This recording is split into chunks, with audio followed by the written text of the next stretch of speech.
Welcome to Wife Cheating Story. I hope you have an enjoyable and relaxing time listening. Let's get started. We're incredibly grateful for your support. Before we begin today's tale, tell us, which city or country are you joining us from?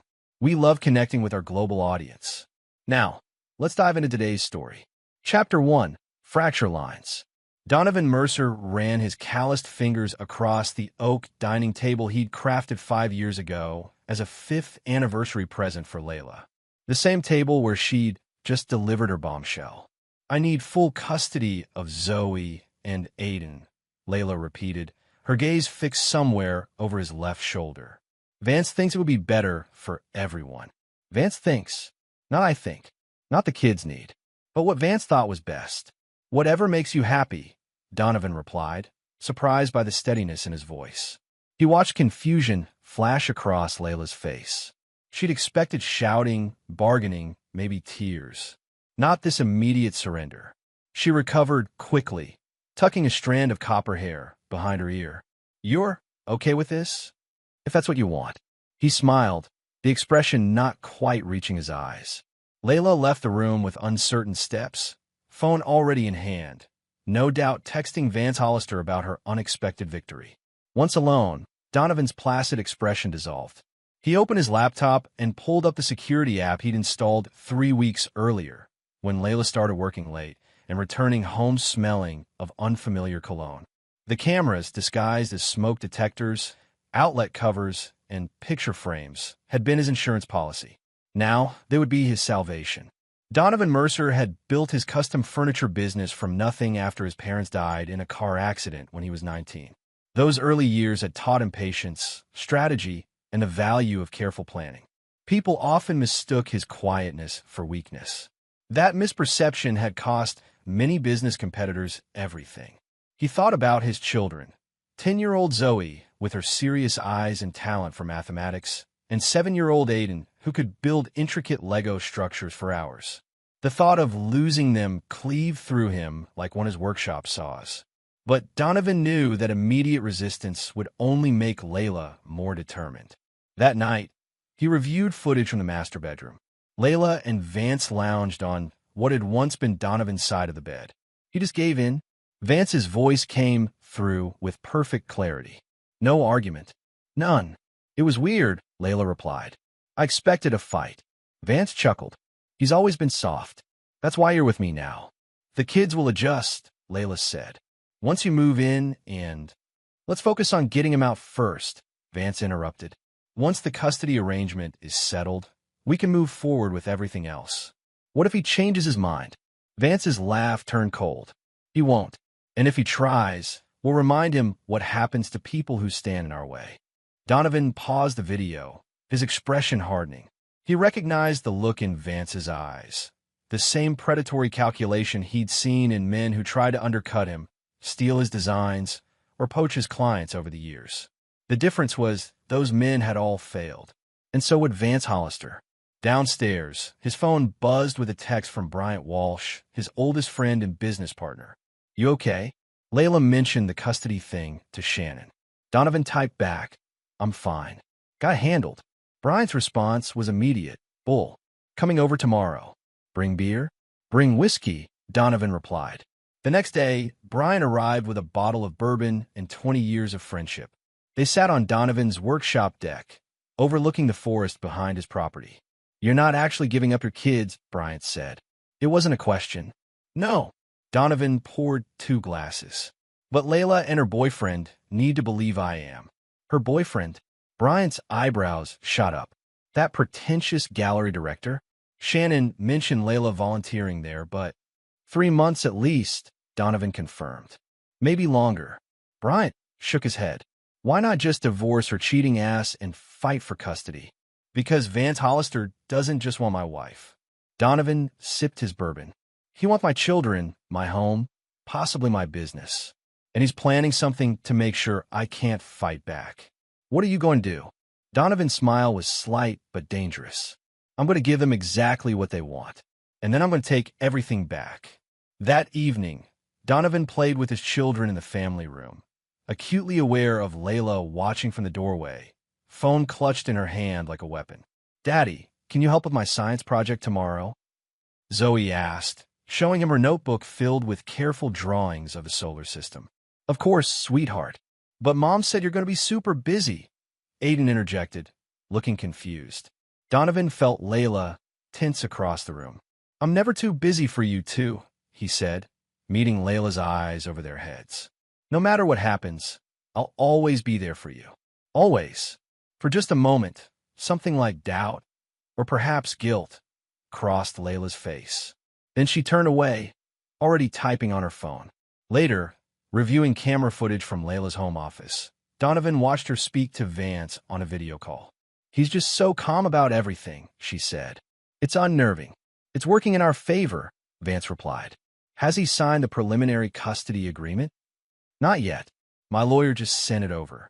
Make sure he signs it before he has time to reconsider or talk to a lawyer." Layla bit her lip. "The kids adore him, Vance. Maybe we could consider shared." "We discussed this," Vance cut in sharply. "Your children need stability. One home, not shuffling between houses. Besides, once we're married, I'll be their father in all the ways that matter." Donovan's hands clenched into fists. On screen, Layla nodded submissively. "You're right. I'll make sure he signs tomorrow." Donovan closed the laptop and stared out at the darkened workshop. Tomorrow, he would sign the preliminary agreement and accelerate his own plans. Vance Hollister had no idea who he was really dealing with. Because while Donovan Mercer crafted beautiful furniture with his hands, he had learned long ago that revenge required the same careful attention to detail, precision, and patience as his finest pieces. And this would be his masterpiece. Chapter 2. Hidden Depths. The preliminary custody agreement sat on the kitchen counter like a landmine. Donovan signed it without reading beyond the first paragraph, aware of Layla's eyes tracking his every move. "That's it? You're not even going to read it?" Disbelief colored her voice. Donovan capped the pen. "I trust you, Layla." The lie hung between them, acrid and obvious. When they'd met 12 years ago, trust had been as natural as breathing. Donovan, then establishing his business, had been delivering a custom bookcase to the elementary school where Layla taught second grade. He'd noticed her first, the young teacher with laughing eyes helping a small boy sound out words. She'd noticed his craftsmanship second, running her fingers along the bookcase's inlaid design with appreciation that had nothing to do with his broad shoulders. Now, Layla snatched up the signed document with barely concealed triumph. "I'll have Melody file this today.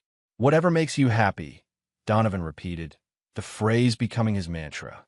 He reached for his coffee mug, another handmade item crafted by Zoe in art class, and saw something shift in Layla's expression. "Why do you keep saying that?" she demanded. Donovan sipped his coffee. "Saying what?"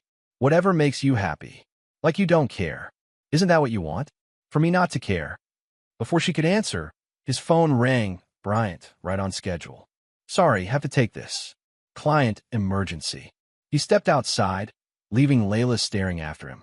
Later that morning, Donovan sat in Ariana Dunn's law office, watching the statuesque attorney review the document he'd signed. "This is possibly the most one-sided custody agreement I've ever seen," Ariana said, her dark eyes narrowing. "You get supervised visitation every other weekend, she gets the house, and you pay child support that's nearly twice the standard calculation. I'm aware, and you signed this without consulting me because I needed her to believe she's won," Donovan explained. "Now I need you to help me ensure she loses everything." Ariana leaned back in her chair. "I don't typically handle divorces, Donovan. I'm a corporate attorney. This isn't just a divorce. It's a hostile takeover." He placed a USB drive on her desk. "I need someone who understands strategy." Curiosity sparked in Ariana's eyes. She plugged in the drive and watched several video clips in silence. "Surveillance footage is often inadmissible in family court," she finally said. "I'm not interested in what's typical. I'm interested in what's possible." Ariana studied him. "What exactly are you hoping to achieve?" "Full custody of my children. My home. And I want Vance Hollister to regret ever looking at my family. The custody agreement you signed is preliminary, Not final, Donovan finished. And signed under false pretenses and coercion, which those videos prove. Ariana's professional demeanor cracked slightly as she smiled. You've done your research. I build furniture that lasts generations, Ariana. I don't create things to be temporary, and I don't form attachments that are easily severed. My children are not negotiable assets. Ariana drummed her fingers on the desk. You understand this will get ugly. It already is. I'm just the only one prepared for battle. That night, after putting the children to bed, Donovan retreated to his workshop. The converted barn where he'd created pieces now featured in design magazines and wealthy homes across 3 states. Here, surrounded by the scent of sawdust and varnish, he felt centered. He accessed the cameras again, watching as Vance arrived for another evening visit. The couple moved to the kitchen, where Layla poured wine into crystal glasses, wedding gifts from Donovan's late parents. He signed it, Layla announced. Vance's smile was all teeth. Excellent. Now, we move to Phase 2. Phase 2, Layla looked uncertain. Getting him out of the house, Vance clarified. Your lawyer included the 30-day vacation clause, right? Layla nodded. It says he needs to find alternate housing within 30 days. Perfect. I've already listed my condo. I can move in as soon as he's out. I still don't understand why we need full custody, Layla said, twirling her wine glass. Shared custody would be less traumatic for the kids. Vance set down his glass with deliberate care. We've discussed this, Layla. Children need stability, not a part-time father. Besides, with Donovan's ridiculous work hours, who's really been raising them anyway? Donovan's jaw tightened. While his business demanded time, he'd never missed a school concert, soccer game, or parent-teacher conference. Meanwhile, Layla had increasingly withdrawn from family life over the past year, her teaching job abandoned for volunteer work at Vance's gallery. On screen, Vance continued, Once I've legally adopted them. Adopted? Layla interrupted. Donovan would never. After a year of minimal contact, we can petition the court to show abandonment. Vance explained with practiced patience. Your ex has a history of working 60-hour weeks. It won't be hard to document his absence from their lives, especially with you documenting every missed call or late pickup. But that would be manipulating the situation, Layla protested weakly. Vance took her hands. It's for the best, darling. The Mercer name has no significance. The Hollister name, however, opens doors. Think about the children's future. Donovan closed the laptop, blood pounding in his ears. So that was their game, not just taking his children, but erasing him from their lives entirely. His phone buzzed with a text from Ariana. Judge Rosalind Weber is assigned to your case. Known for traditional family values. Despises parental alienation. We have an opening. Donovan smiled grimly. Phase 2 of his own plan was falling into place. The next day, he installed additional cameras in the children's rooms and his workshop, locations where Layla rarely ventured but might now that she believed he was surrendering. He was in Zoe's room, disguising a camera inside her bookshelf when Layla appeared in the doorway. What are you doing? Suspicion laced her voice. Donovan held up a small wrap package. Early birthday present. Was trying to hide it. Her birthday is 2 months away. I like to plan ahead. He shrugged. Unlike some people. Layla's eyes narrowed. What's that supposed to mean? Nothing at all. He stepped past her into the hallway. By the way, I'll be out late tonight. Client meeting. Fine. I invited Vance for dinner anyway. She delivered this like a slap. Donovan nodded calmly. Whatever makes you happy. He saw it then. A flicker of disappointment in her eyes. Some part of Layla wanted him to fight, to show that leaving her husband for Vance Hollister was worthy of anger or heartbreak. His indifference was the one response she hadn't anticipated.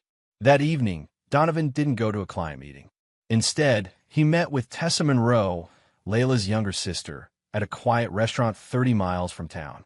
I appreciate you meeting me, he said as they ordered drinks. Tessa's resemblance to Layla was striking, yet incomplete. Same copper hair, but wary eyes instead of calculating ones. I'm still not sure why we're here, she replied. If it's about Layla and that pretentious gallery creep. It's about Zoe and Aiden, Donovan interrupted, and a plan to erase me from their lives. By the time he finished explaining, including carefully selected video clips on his tablet. Tessa's face had hardened into disgust. I knew she was having an affair, but this adoption scheme is beyond manipulative, she said. How can I help? I need someone Layla trusts to witness what's happening when I'm not there. Someone who can testify if necessary. Tessa didn't hesitate. Consider it done. Those kids adore you, Donovan. I won't let my sister destroy their relationship with their father. As Donovan drove home that night, he felt the first real sense of momentum. The cameras were gathering evidence. Ariana was building their legal strategy, and now he had an ally inside Layla's inner circle. He arrived home to find Vance's expensive sedan still in the driveway. Entering quietly, he heard voices from the kitchen. I don't like lying to Donovan about the custody arrangement. Aiden's small voice carried clearly. We're not lying, sweetheart, Layla replied. Your father agreed to let you live with me and Vance. But Daddy said he'd always be there for us, Zoe interjected. Always means every day, not just sometimes. Your father has a demanding job, Vance's smooth voice explained. He simply doesn't have time for daily parenting. But I do. And soon, I'll be your new dad. You're not my dad. Aiden's voice rose in distress. Donovan had heard enough. He deliberately made noise entering, watching Vance's fake smile appear and Layla's guilty flush. Daddy! Both children ran to him, wrapping arms around his waist. Over their heads, Donovan met Vance's gaze with a look of such cold calculation that the other man actually took a step back. In that moment, Vance Hollister glimpsed what Donovan had carefully concealed from Layla. This was not a man who surrendered. This was a man biding his time. And time was running out. Chapter 3. The First Move. Vance Hollister moved into the Mercer home exactly 31 days after Donovan signed the preliminary custody agreement. By then, Donovan had relocated to the apartment above his workshop, close enough to monitor his cameras, far enough to maintain the illusion of defeat. The morning Vance moved in, Donovan watched through the kitchen camera as the man surveyed his new domain. Vance ran his hand possessively along the custom cabinetry Donovan had built, smirking slightly when he spotted the carved family motto above the doorframe. Built with love, made to last. We should replace that, Vance commented as Layla entered with a box of his belongings. Replace what? He pointed at the carving. That rustic craftsman aesthetic doesn't really work with my modernist sensibilities. Layla frowned. Donovan made that when we first bought the house. Exactly my point. Vance's tone was condescending. This place needs to reflect us now, not your past. Watching from his workshop, Donovan smiled coldly. Every dismissive comment, every attempt to erase his presence was being recorded and categorized by the software Ariana had provided. The program flagged potential evidence of parental alienation, psychological manipulation, and coercion, all admissible under Judge Weber's liberal interpretation of family court evidence rules. A knock at his workshop door interrupted his surveillance. Bryant entered, followed by a wiry man with alert eyes and a military bearing. Donovan, this is Reed Ferris, former military intelligence, current private investigator. Reed's handshake was firm. Brian explained your situation. I'm impressed with your camera setup, but we need more. More? Donovan raised an eyebrow. Your cameras capture what happens in the house. I can gather what happens outside it. Reed placed a slim folder on the workbench. Mr. Hollister has an interesting background. Over the next hour, Reed outlined what his preliminary investigation had uncovered. Vance's gallery was financially underwater despite its prestigious client list. He had a pattern of dating wealthy women, moving into their homes, and somehow emerging with substantial assets when relationships ended. Most notably, he had a sealed juvenile record that Reed was working to access. So he's a sophisticated gold digger, Donovan summarized. With expensive tastes and mounting debts, Reed confirmed. He needs your wife's teacher pension, your property, and potentially access to your business assets. Which explains the adoption angle, Brian added. Legal claim to future inheritance. Donovan nodded thoughtfully. Keep digging. And I want surveillance whenever my children are with him outside the house. Already arranged, Reed assured him. I have a female operative who specializes in covert observation of minors in potential risk situations. After they left, Donovan called Ariana for his daily update. The temporary custody hearing is set for 3 weeks from now, she informed him. Judge Weber wants to assess the situation before the school year starts. Perfect. And the evidence compilation? Coming along well. The parental alienation documentation is particularly strong. Ariana paused. Donovan, are you certain you want to proceed this way? The standard approach will be filing for divorce first, then... I'm not interested in standard approaches, Donovan interrupted. They don't expect me to fight it all. Strategic surprise is our advantage. That evening, Donovan had his first scheduled visitation with the children. Layla had insisted it take place at a family restaurant rather than allowing him to take them to his workshop apartment. When he arrived, Vance was unexpectedly present, positioned like a bodyguard beside Layla. I didn't realize you'd be joining us, Donovan said evenly. Just making sure everything goes smoothly, Vance replied with a thin smile. Throughout dinner, Vance interrupted conversations, redirected the children's excited stories about their father's workshop, and checked his watch conspicuously. When Zoe began crying after Vance mentioned they needed to leave early for family movie night, Donovan felt a dangerous heat rise in his chest. Zoe, sweetheart, it's okay, he soothed, conscious of a small recorder in his pocket capturing every word. We'll have more time next visit. But you promised to show me how to use the lathe, she hiccuped.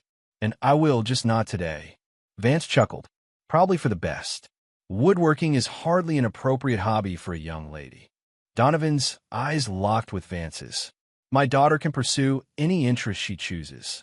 Our daughter, Vance corrected with deliberate emphasis, will have numerous cultural opportunities more suited to her development.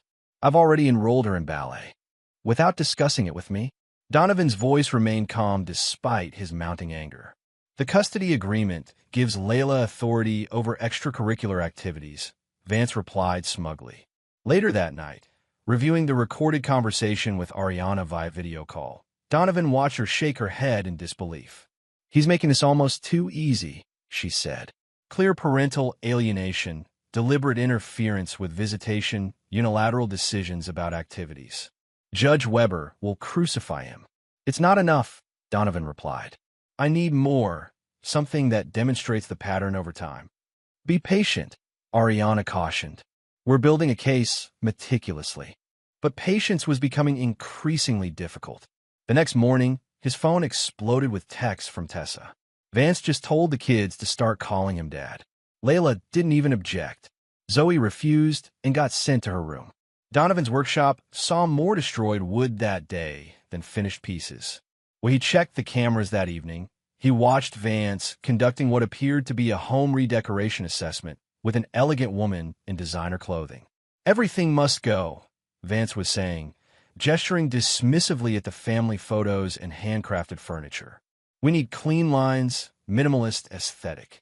The children might find such dramatic changes unsettling, the designer suggested tactfully. Children adapt, Vance dismissed. Besides, this place reeks of rustic sentimentality. I want sophisticated elegance. Layla, hovering uncertainly nearby, finally spoke up. Maybe we could keep some pieces? Donovan made most of this furniture himself. Exactly why it needs to go. Vance's tone hardened. Do you want to be reminded of your ex-husband every time you sit down for dinner? The designer looked uncomfortable. Perhaps we should focus on the master bedroom first? Less emotional impact on the children. Vance smiled thinly. Excellent suggestion. In fact, let's start with a new bed. King-size, platform style. After they moved upstairs, Donovan switched camera views to follow them. The designer's discomfort was increasingly evident as Vance outlined his vision for erasing every trace of Donovan from the house. The closet needs complete reconfiguration, Vance was saying. I require at least 70% of the space. That's currently my side, Layla objected weakly. Your wardrobe could use a complete overhaul anyway, darling. So provincial. Donovan had seen enough. He called Ariana. I need to accelerate the timeline, he said without preamble.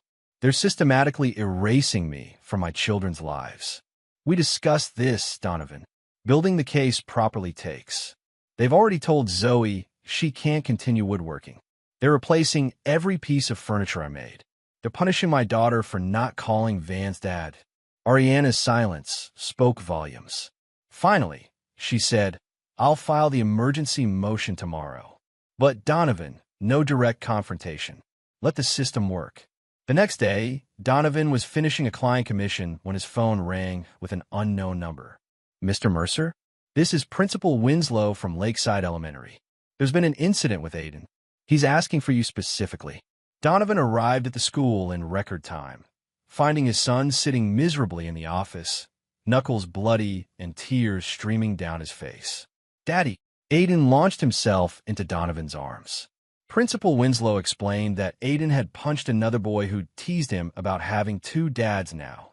I told him Vance isn't my dad. Aiden sobbed against Donovan's chest. He's not. He's not. Of course he's not. Donovan soothed, meeting the principal's concerned gaze over his son's head. You only have one dad, buddy. Me. That will never change. But Mom says... What does Mom say? Donovan prompted gently, acutely aware this conversation could be significant for their case. She says I have to respect Vance as my new father figure. Aiden hiccuped. But I don't want a new dad. I want you to come home. Principal Winslow cleared her throat. Mr. Mercer, we've been trying to reach your wife, but she's not answering. The school records were recently updated to list Mr. Hollister as Aiden's secondary emergency contact, replacing you. Donovan felt cold fury wash through him. I see. I was not informed of this change. Given the circumstances and Aiden's distress, I thought it best to contact you directly. She hesitated. We've noticed behavioral changes in both your children recently. Zoe's teacher mentioned she seems withdrawn, and now this incident with Aiden. I appreciate your concern, Donovan said formally. May I take Aiden home now? Of course. I'll need to schedule a follow-up meeting with both parents, but that can wait until tomorrow. As they drove away, Donovan called Ariana from the car's Bluetooth. Change of plans, he said before she could speak. I need you to file for emergency temporary custody today. I'm taking the kids to my apartment. Donovan, that's not. They removed me as emergency contact without notification. Aiden is having violent outbursts. Zoe is withdrawing.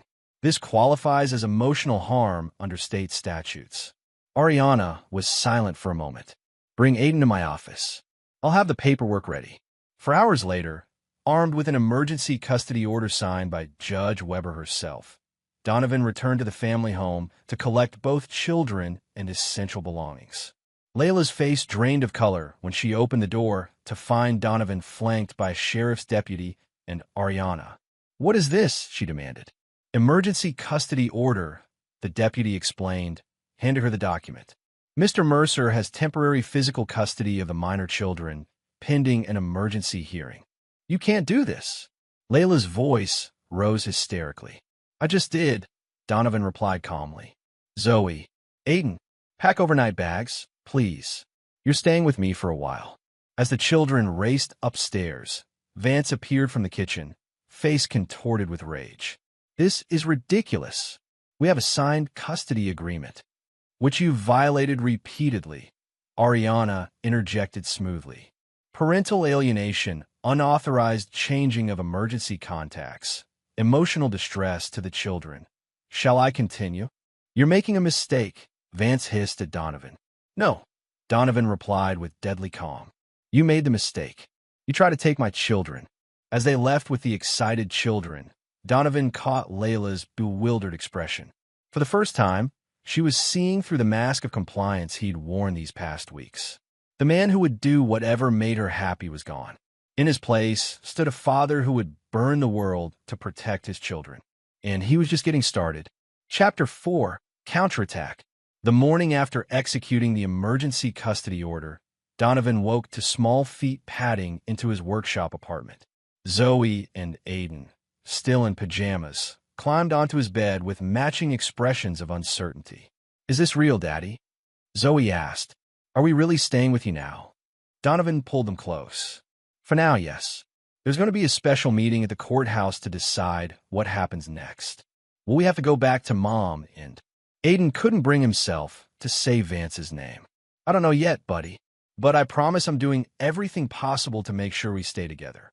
After breakfast, while the children settled into the living area with books and toys, Donovan checked his surveillance feeds. The cameras captured Layla and Vance in the midst of a heated argument. How did he get emergency custody? Layla demanded, pacing the kitchen. You said the agreement was ironclad. Your ex obviously has better legal representation than we anticipated, Vance replied, his customary smoothness fraying at the edges. But this is merely a setback. The emergency hearing is in 3 days. A setback? Vance, he took our children. Your children, Vance corrected sharply. And we'll get them back. Then we'll make sure he never sees them again. Layla stopped pacing. What do you mean? We'll file for supervised visitation only, citing emotional manipulation and parental alienation. The same tactics he's using against us. But that would be lying. Vance grabbed her shoulders. It's about winning, Layla. Do you want your children raised by a man who spends his days covered in sawdust, or by someone who can introduce them to culture, refinement, opportunities? Layla's response was too quiet for the microphone to catch, but her body language, shoulders slumping in defeat, told Donovan everything he needed to know. Whatever independent thought she might have entertained was being systematically eroded by Vance's manipulation. Donovan switched cameras, checking each child's bedroom. In Aiden's room, nothing seemed disturbed. But in Zoe's room, Vance was going through her desk drawers, removing papers and examining each one. What are you looking for? Layla appeared in the doorway. Vance didn't look up. Evidence that Donovan has been planning this. Correspondence, notes, anything we can use to show premeditation. Why would Zoe have that? Children unwittingly become couriers. Vance held up a handmade card. Like this. Love you always, no matter what happens. Dated 3 weeks ago. That's evidence of planned parental alienation. That's just Donovan being affectionate, Layla protested. He's always made cards for the kids. Vance pocketed the card anyway. You're too close to see his manipulation. Trust me. Donovan had seen enough. He closed the laptop and called Ariana. They're searching the children's rooms for evidence of alienation, he reported, and planning to file false claims about me. We need to accelerate our timeline. Already done, Ariana replied. After reviewing your footage from the past week, Judge Weber has expanded the emergency hearing. It's now a full custody determination with character witnesses. That's unexpected. Weber has a history with cases like this. Once she sees evidence of systematic alienation, she fast-tracks proceedings to minimize emotional damage to the children. After hanging up, Donovan received a text from Reed Ferris. Sealed juvenile records accessed. Call immediately. 30 minutes later, Reed arrived at the workshop with a thick folder. While the children played outside under Bryant's supervision, Reed spread documents across Donovan's kitchen table. Vance Hollister was born Vincent Harding, Reed began. At 17, he was arrested for running an elaborate scam targeting elderly widows. No jail time due to his age, but the pattern was established early. He'd charm vulnerable women, gain their confidence, then systematically drain their bank accounts. Donovan examined the police reports. Why change his name? The judge sealed his record on condition he relocate and sever ties with known associates. He legally changed his name after college. And his gallery business? Reed's smile was grim. A sophisticated laundering operation. He uses the gallery to overvalue artwork, sells it to wealthy clients seeking tax write-offs, then splits the difference when they donate the valuable pieces to institutions. Is Layla involved? No evidence suggests she knows. In fact, her previously stable finances have deteriorated significantly since their relationship began. Credit card debt, missing retirement contributions, unexplained cash withdrawals. Donovan sorted through bank statements. He's bleeding her dry and positioning himself to access your assets through the children, Reed confirmed. The adoption angle makes perfect sense now. That afternoon, Donovan met with Ariana to review their strategy for the hearing. As they finalized preparations, his phone rang. Tessa, her voice tight with alarm. Layla and Vance just showed up at my apartment. They're demanding I sign an affidavit claiming you've been planning to take the children for months. They don't know we've been talking. What reason did they give for coming to you? Donovan asked, putting the call on speaker for Ariana's benefit. Vance said family should support family. When I refused, he implied my gallery position might be reevaluated if I don't cooperate. You work at his gallery? Part-time. It's my main source of income right now. Tessa's voice wavered. Donovan, they're waiting in my living room. What should I do? Ariana leaned forward. Ms. Monroe, this is Ariana Dunn, Donovan's attorney. Are you willing to sign a counter-affidavit about this coercion attempt? Absolutely. But I can't lose my job before the hearing. I have rent due. Sign whatever they put in front of you, Ariana advised. We'll address the coercion in court. And Ms. Monroe, if you have the ability to record this conversation without their knowledge, I strongly suggest you do so. After hanging up, Ariana turned to Donovan. This is actually helpful. Witness tampering is a serious offense in family court. The next day, Donovan was preparing the children's lunch when his phone exploded with notifications. Bryant called immediately. Have you seen the news? What news? Mercer Custom Furniture is being accused of using stolen designs. It's all over social media and local business pages. Donovan froze. What? Someone filed complaints with the Business Bureau claiming your signature woodland collection was plagiarized from a European designer. They've provided evidence of earlier similar designs. That's impossible. The woodland collection is completely original. I know that, Brian interrupted. But 3 clients have already called asking about the allegations. The Hamilton hotel chain is threatening to cancel their lobby commission. Donovan's mind raced. This is Vance. He's attacking my business to undermine my financial stability before the hearing. What do? Forward everything to Ariana and Reed. Then call Maurice at the design patent office. He can verify our original filing dates. No sooner had he hung up than Layla's name appeared on his caller ID. What have you done to Vance's gallery? She demanded without preamble. What are you talking about? The health department showed up for a surprise inspection this morning. They're threatening to shut down the gallery cafe over supposed code violations. I had nothing to do with that, Donovan replied truthfully. Really? Just like you had nothing to do with stealing our children? Or filing false emergency orders? Layla's voice cracked. I don't even recognize you anymore, Donovan. Funny. I was thinking the same about you. After disconnecting, Donovan immediately called Reed. Did you report Vance's gallery to the health department? No.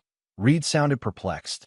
But I may have mentioned his questionable art valuation practices to a friend at the IRS yesterday. The health department is unexpected collateral damage. The next 48 hours saw escalating attacks from both sides. Vance's gallery received visits from various regulatory agencies. Donovan's business website was hacked, his portfolio replaced with pornographic images. Layla's teaching license was flagged for review due to an anonymous ethics complaint. Brian's car was vandalized in the workshop parking lot. By the time the custody hearing arrived, both sides were battle-scarred and hostile. Donovan arrived with the children, who would wait with a court-appointed guardian during proceedings. Across the courtroom, Layla sat beside Vance, her face pale and drawn. Behind them sat an expensively dressed older couple Donovan didn't recognize. Judge Rosalind Weber entered, a stern woman in her 60s with piercing eyes that missed nothing. These proceedings have already generated more filings than most divorce cases, she noted dryly. I've reviewed the emergency order, the original custody agreement, and the subsequent allegations from both parties. She peered over her glasses at the assembled attorneys. Before we proceed, I want to be absolutely clear. My sole concern is the welfare of the children. Any attempt to use them as pawns in your adult conflicts will be met with my extreme displeasure.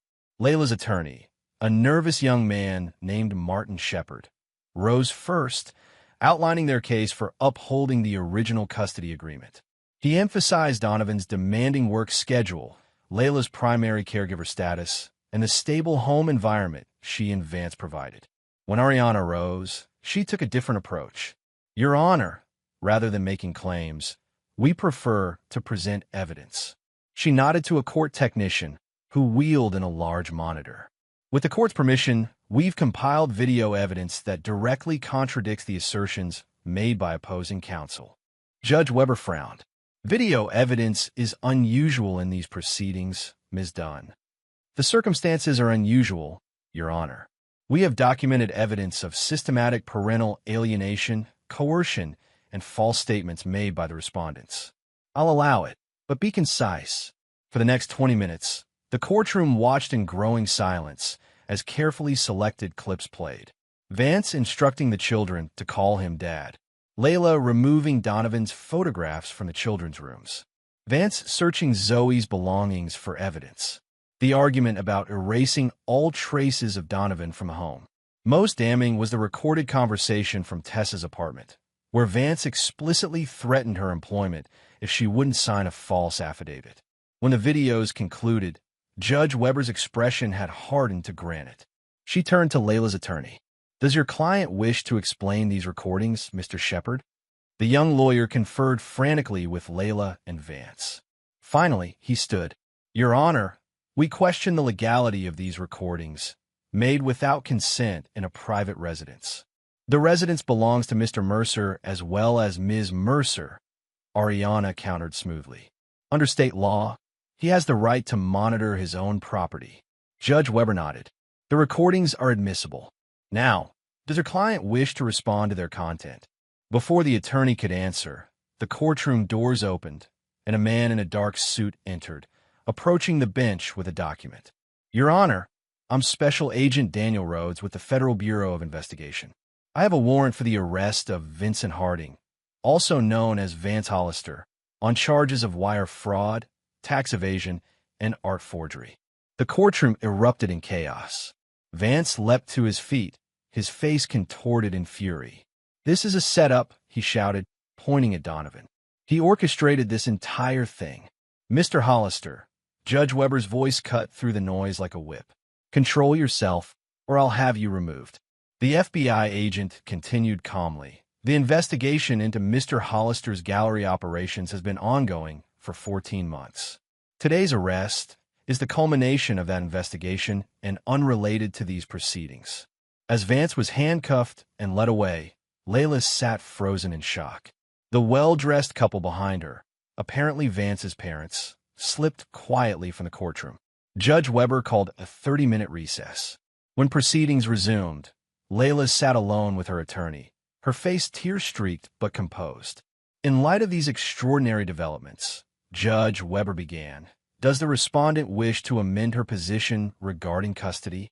Layla's attorney conferred with her briefly, then rose. Your Honor, my client wishes to withdraw her claim for full custody and proposes a return to shared custody arrangements, with the family home remaining the children's primary residence. Donovan felt a surge of hope, but Ariana remained impassive beside him. Ms. Dunn, Judge Weber turned to them. Your client's position? Ariana stood.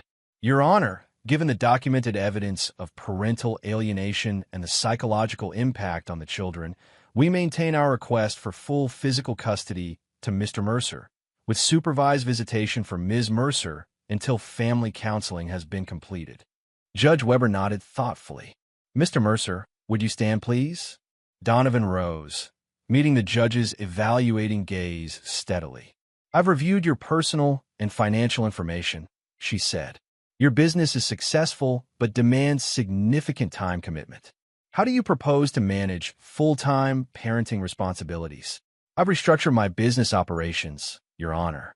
Bryant Walsh, my partner, has assumed management of production while I focus on design work, which can be done from my home office with flexible hours. Additionally, I've arranged my schedule to align with school hours, with contingency childcare for my mother-in-law, Ruth Monroe, who has submitted an affidavit supporting this arrangement. Judge Weber turned to Layla. Ms. Mercer, would you stand? Layla rose unsteadily. The evidence presented today shows troubling judgment on your part, Judge Weber stated bluntly. You permitted, and at times facilitated, systematic attempts to alienate your children from their father. You made unilateral decisions about their welfare without consultation. You removed their father as emergency contact without notification. These actions demonstrate a concerning pattern. Layla's shoulders slumped. I was influenced, Your Honor. I see that now. A parent's first responsibility is to protect their children, including from damaging influences. Judge Weber shuffled her papers. I'm ready to rule on temporary custody pending final divorce proceedings. The courtroom fell silent. Physical custody of Zoe and Aiden Mercer is granted to Donovan Mercer. Layla Mercer is granted supervised visitation 3 days per week to take place at the family home. Both parents will participate in family counseling with a reconciliation assessment after 90 days. She fixed both parents with a stern gaze. This arrangement is temporary. Your permanent custody arrangement will depend entirely on your behavior during these 90 days. I strongly suggest you both focus exclusively on what benefits your children, not on winning against each other. As Judge Weber adjourned the proceedings, Donovan felt a complex mixture of emotions. Victory, certainly, but also sadness for what his family had endured. Across the courtroom, Layla sat alone, all her certainties stripped away. For the first time since this ordeal began, Donovan allowed himself to feel a flicker of compassion for her. She had been manipulated by a master con artist. The question now was whether she could recognize that manipulation and rebuild her relationship with her children, and perhaps, eventually, a civil co-parenting relationship with him. As he left to collect Zoe and Aiden, Donovan knew the battle wasn't truly over. The court of law had ruled in his favor, but the court of family emotions would take much longer to resolve. For now, though, his children were safe. His home would soon be theirs again. And Vance Hollister's attempt to steal his family had ended in handcuffs and disgrace. It wasn't the whatever makes you happy that Layla had expected. But for Donovan and his children, it was justice. Chapter 5, Collateral Damage. The morning after the custody hearing, Donovan woke to small arms wrapped around him and small voices asking for pancakes. For the first time in weeks, the weight on his chest felt lighter. His children were safe. The immediate threat of Vance had been neutralized, but as he mixed batter and heated the griddle, he knew their ordeal wasn't over. Midway through breakfast, his phone rang. Tessa Monroe, Layla's sister. I've been with Layla all night, she said without preamble. She's a mess, Donovan. The FBI interviewed her for hours about Vance's business operations. Donovan stepped away from the table, lowering his voice. Is she implicated? No. They seemed satisfied she knew nothing. But they've frozen the gallery accounts, including employee paychecks. I'm effectively unemployed, and Layla's checking account is empty. Empty? That doesn't make sense. Her teacher's pension and savings should. Gone, Tessa interrupted. Vance systematically drained her accounts over the past few months. Joint investment accounts, credit card cash advances, even a second mortgage on your house that she never knew about. Donovan's grip tightened on the phone. He mortgaged our house without her knowledge? That's not legally possible. Apparently, it is when you have a partner in the county records office. The FBI found forged signatures on multiple documents. Layla's not just heartbroken, she's destitute. After hanging up, Donovan stood at the kitchen window, watching his children eat breakfast, lost in thought. Layla had made terrible choices, had been willing to separate their children from their father. But she had also been the victim of an accomplished con man who had systematically undermined her judgment and drained her resources. What did he owe her now? Legally, nothing. Emotionally, that was more complicated. His phone rang again. Ariana, with news from Judge Weber's chambers. The supervised visitation schedule begins today, she informed him. 3 days a week, from 3 to 7 p.m. at the family home, with Ruth Monroe as the court-approved supervisor. Today? That's fast. Judge Weber believes maintaining parent-child relationships is paramount. She wants normalized contact resumed immediately. There's a complication. Donovan explained Layla's financial situation. She doesn't even have money for groceries, let alone legal fees. Ariana was silent for a moment. Your generosity is commendable, Donovan, but remember, she was willing to erase you from your children's lives. Under Vance's influence, her choices were still her own. Ariana sighed. That said, your children benefit from having a stable, functional mother. Judge Weber would view financial support positively during the reconciliation assessment. After further discussion of legal technicalities, Donovan made a decision. He transferred funds to cover Layla's immediate needs, explicitly labeled as child support advance, then called Ruth Monroe to discuss the visitation arrangements. "I'm not taking sides in this mess," the older woman stated firmly. "I'm here for my grandchildren, not to referee between you and Layla." "I wouldn't ask you to," Donovan assured her. "I just need someone the children trust to make sure they're comfortable during visits." That afternoon, Donovan brought the children to the family home for their first supervised visit. Layla opened the door looking pale and drawn, but her face lit up at the sight of Zoe and Aiden. "My babies," she whispered, kneeling to embrace them. The reunion was awkward at first, the children wary, Layla overeager, Ruth watchful from the background. Donovan stayed only long enough to settle them in, then retreated to his workshop to give the fragile family reconstruction space to develop. Hours later, when he returned to collect the children, he found them sitting with Layla at the kitchen table, his craftsmanship, building a Lego structure together. For a moment, watching through the window, he could almost imagine the past months hadn't happened. The illusion shattered when Aiden spotted him. "Daddy, look what Mom helped us build. It's your workshop." The Lego creation did indeed resemble his barn-turned studio, down to the tiny furniture pieces made from different color blocks. Layla stood as he entered. "They wanted to make something for you." Her voice held no hostility, only exhaustion and something like remorse. Behind her, Ruth gave a small nod of approval. "It's fantastic," Donovan told the children, examining their creation with appropriate enthusiasm. As they gathered their things to leave, Layla touched his arm tentatively. "Thank you for the money. You didn't have to do that." "It's for the kids," he replied, not unkindly. "They need both parents stable." Over the next 2 weeks, a fragile routine established itself. Donovan managed his business and cared for the children. 3 days a week, they visited Layla at the family home under Ruth's supervision.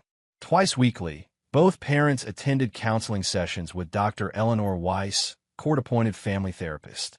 The first sessions were tense, filled with recriminations and defensive posturing. But gradually, with Dr. Weiss's skilled guidance, they began addressing the real issues. "Layla, can you articulate why you were susceptible to Vance's influence?" Dr. Weiss asked during their third session. Layla stared at her hands. "I felt invisible. Donovan was building his business, always working or talking about work. The children were getting older, needing me less. Vance made me feel seen again. And did you consider how your decisions would impact your children?"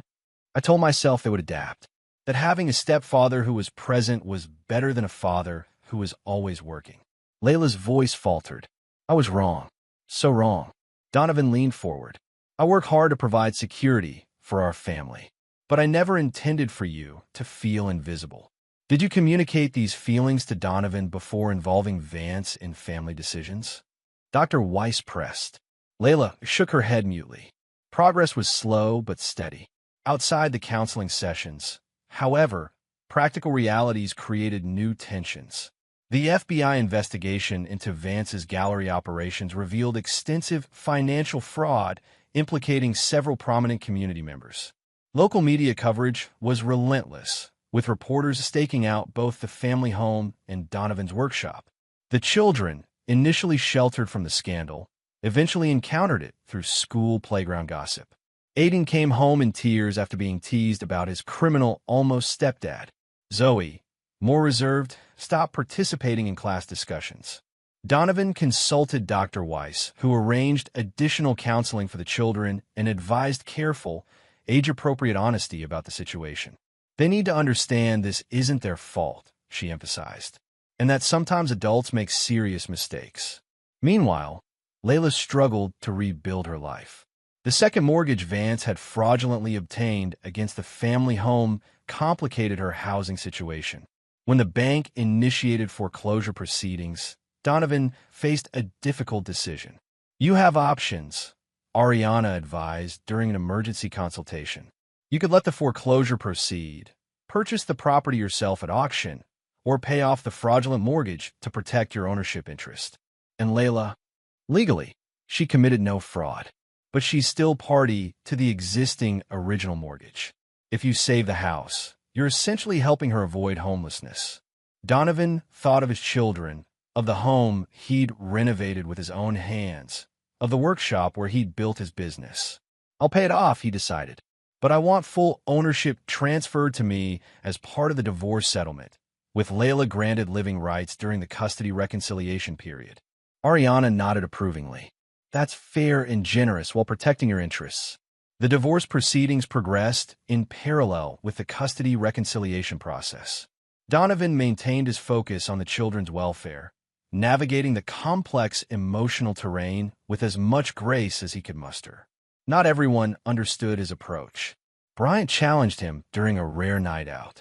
After everything she did, you're letting her live in your house rent-free? Paying off her fraudulent mortgage? Man, where's your self-respect? Donovan sipped his beer. It's not about her. It's about Zoe and Aiden. They need stability, not more chaos. But the cameras, the recordings, you were ready to destroy her in court.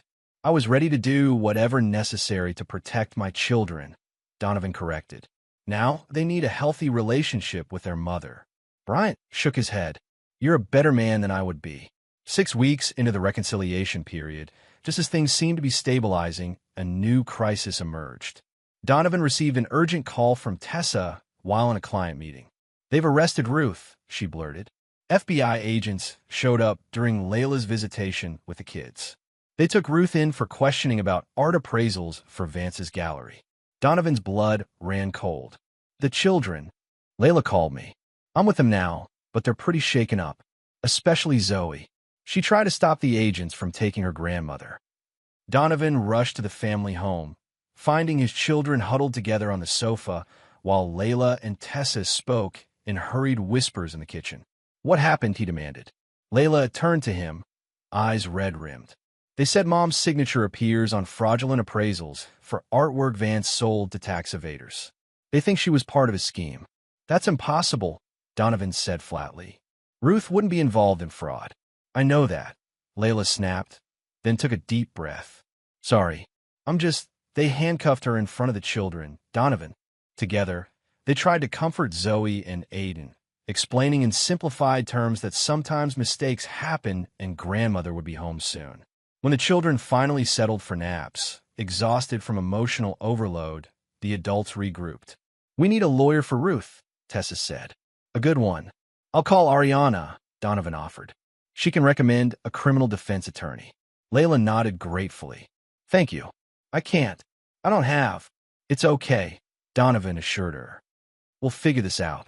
For the next 72 hours, the crisis consumed them. Reed Ferris discovered that Vance had indeed forged Ruth's signature on multiple documents, but the FBI needed convincing. Ariana connected them with Preston Matthews, a formidable defense attorney who specialized in white-collar crime. With the children staying at Donovan's apartment full-time during the crisis, he and Layla found themselves working together for the first time in months, united by concern for Ruth and the children's welfare. On the third day, as they sorted through Ruth's financial records looking for exonerating evidence, Layla paused. I don't deserve your help, she said quietly.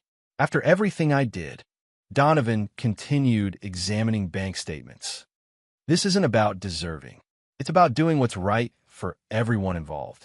You installed cameras in our home, Layla said, not accusingly but with genuine curiosity.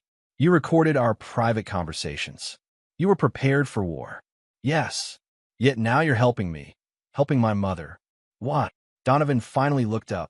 Because despite everything, we're still a family. Not as husband and wife anymore, but as Zoe and Aiden's parents. That connection can't be erased, no matter what Vance tried to make you believe. Layla's eyes filled with tears. I was such a fool. We both made mistakes, Donovan acknowledged. But right now, we need to focus on clearing your mother's name and stabilizing our children's lives. By the end of the week, Preston Matthews had secured Ruth's release. The FBI accepted evidence that her signatures had been forged, though she remained a person of interest in the ongoing investigation. The experience changed something fundamental in the family dynamic. While the divorce proceedings continued, The hostility that had characterized the early custody battle dissipated. In its place grew something unexpected. Not reconciliation, but a tentative mutual respect.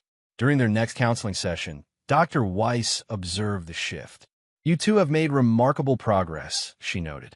"How do you feel about the current custody arrangement?" "It's working," Donovan offered. "The children are settling into the routine." "I agree," Layla said. "They seem more secure now that they know they'll have consistent time with both of us." Dr. Weiss made notes on her pad. "And the supervised aspect of visitation? Do you feel that's still necessary?" Donovan and Layla exchanged glances. It was Donovan who finally spoke. Given recent events with Ruth's arrest and the ongoing media attention, having another adult present during transitions has been helpful for the children. But I don't think Layla needs supervision for the children's safety anymore. Layla's expression registered surprise, then gratitude. "I'll recommend to Judge Weber that supervision be lifted," Dr. Weiss decided. "But I suggest maintaining the current residence arrangement through the rest of the reconciliation period for stability." As they left the session, Layla touched Donovan's arm. "Thank you," she said simply, "for believing I'm not a danger to our children." "You're their mother," Donovan replied. "You made terrible choices under Vance's influence, but you've never been a danger to them." The fragile peace they'd established held through the remainder of the reconciliation period. By the time they returned to Judge Weber's courtroom for the final custody determination, both parents had submitted identical requests for joint legal custody with alternating physical custody. Judge Weber reviewed their proposal with evident approval. This arrangement demonstrates remarkable maturity and focus on the children's best interests, especially given where we started. "Before issuing my final order, do either of you wish to make a statement?" Layla stood first. "Your Honor, I want to acknowledge the pain and disruption my choices caused my children and their father. The past months have been a difficult but necessary lesson in recognizing manipulation and standing up for what truly matters: my children's welfare and their relationship with both parents." When Donovan rose, he spoke with quiet certainty. "Your Honor, families take many forms. While our marriage couldn't be saved, our commitment to parenting together remains unbroken.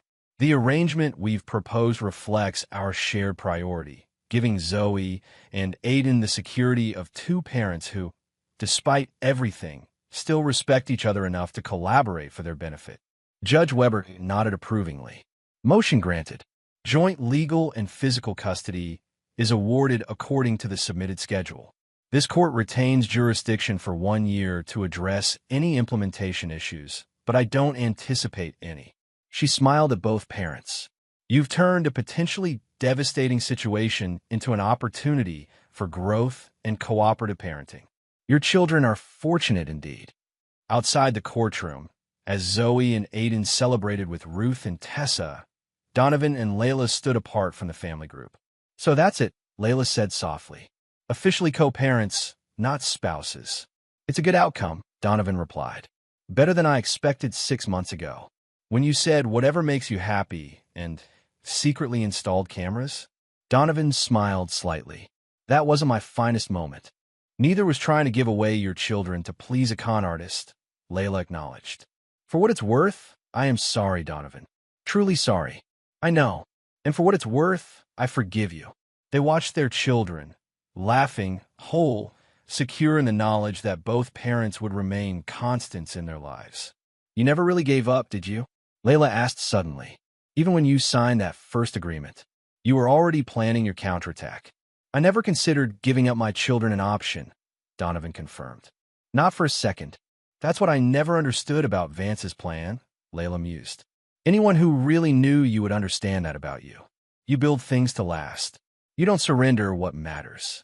They rejoined their children and extended family, no longer husband and wife, but forever connected by the family they had created together, damaged by betrayal, strengthened by crisis, and ultimately rebuilt with the same care Donovan brought to his finest creations. It wasn't the outcome either had envisioned when they'd married, but as they watched their children race ahead, secure in the knowledge that both parents remained foundations in their lives, it felt, if not perfect, at least solid. Built to last. Chapter 6. House of Cards. 8 months after the final custody arrangement, life had found a new rhythm. The divorce was finalized, with Donovan retaining ownership of the family home and Layla purchasing a smaller house 10 minutes away. The children alternated weeks between households, with family dinners on Sundays to ease transitions. Professionally, Donovan's business had not only recovered from Vance's attacks, but thrived as several gallery clients, burned by the fraud scandal, commissioned pieces directly from Mercer Custom Furniture instead. The Hamilton hotel chain contract, temporarily suspended during the legal battles, was reinstated and expanded to include 3 additional properties. On this particular Thursday evening, Donovan was finishing dinner with Zoe and Aiden during his custody week when his phone rang. Preston Matthews, Ruth Monroe's attorney. The FBI is reopening their investigation into the gallery fraud, Preston reported without preamble. They've uncovered new evidence suggesting Vance had a silent partner, someone who provided the initial capital and connections to wealthy clients. Donovan moved to his workshop office, closing the door. How does this affect Ruth? It doesn't directly. She's been cleared. But they're interviewing everyone connected to the gallery again, including Layla and Tessa. Why tell me? I had no connection to the gallery. Preston's hesitation was audible, because they've uncovered financial transactions between Vance and Harold Darrow, Layla's father. Donovan's surprise was genuine. Harold Darrow had died 3 years earlier after a prolonged battle with Alzheimer's. The family relationship had been strained at best, with Harold largely absent from his daughters' lives after divorcing Ruth when the girls were teenagers. It appears Vance's gallery was originally funded with Darrow family money. The FBI believes Harold may have been a silent partner before his cognitive decline. They're investigating whether assets rightfully belonging to Layla and Tessa were diverted to the gallery frauds. After hanging up, Donovan sat in stunned silence. If Harold Darrow had been Vance's original partner, had Vance targeted Layla specifically because of her family connection? Was their entire relationship a calculated move to access Darrow family assets? His phone buzzed with a text from Layla. FBI coming tomorrow to ask about Dad's relationship with Vance. Did you know about this? He replied simply, just heard from Preston. No, I had no idea. The next evening, Donovan dropped the children at Layla's house for their scheduled weekend visit. Her eyes were red-rimmed from crying. They think Dad was financing Vance's fraud for years, she said quietly as the children settled in the living room. That Vance sought me out because of my father. That's speculation, Donovan cautioned. The FBI is investigating possible connections, not confirmed facts. It makes sense, though, doesn't it? Dad's sudden interest in art during his last lucid years. The way Vance appeared at that gallery fundraiser and singled me out. It was never about me at all. Donovan hesitated. Despite everything, seeing Layla's pain stirred unwelcome protective instincts. Don't do this to yourself, he advised gently. Whatever Vance's initial motivations, your worth isn't determined by his calculations. Layla managed a weak smile. When did you become so wise? Around the time I stopped saying whatever makes you happy and started focusing on what actually matters. Over the following weeks, the FBI investigation intensified.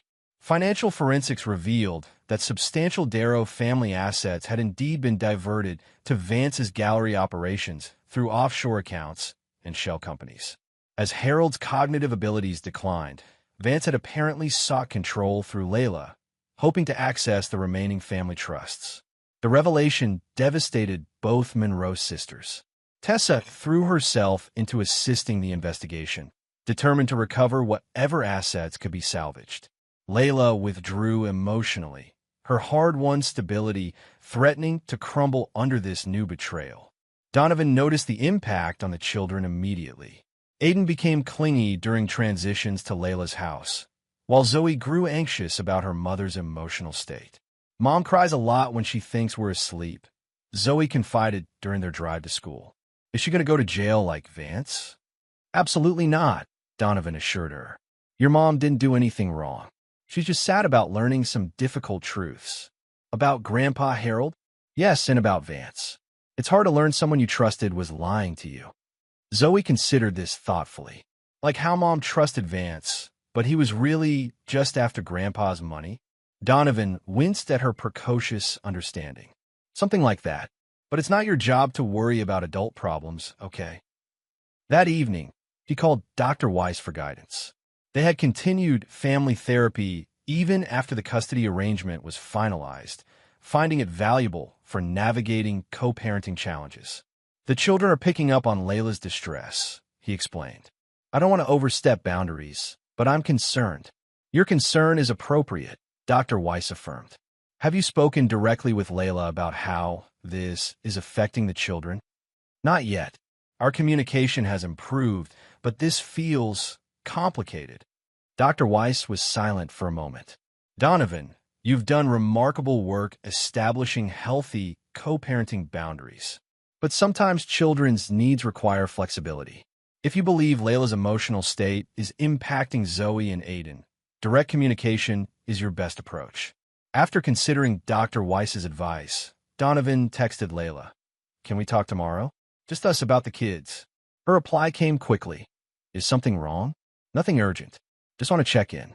Coffee at River's Edge at 10? Okay."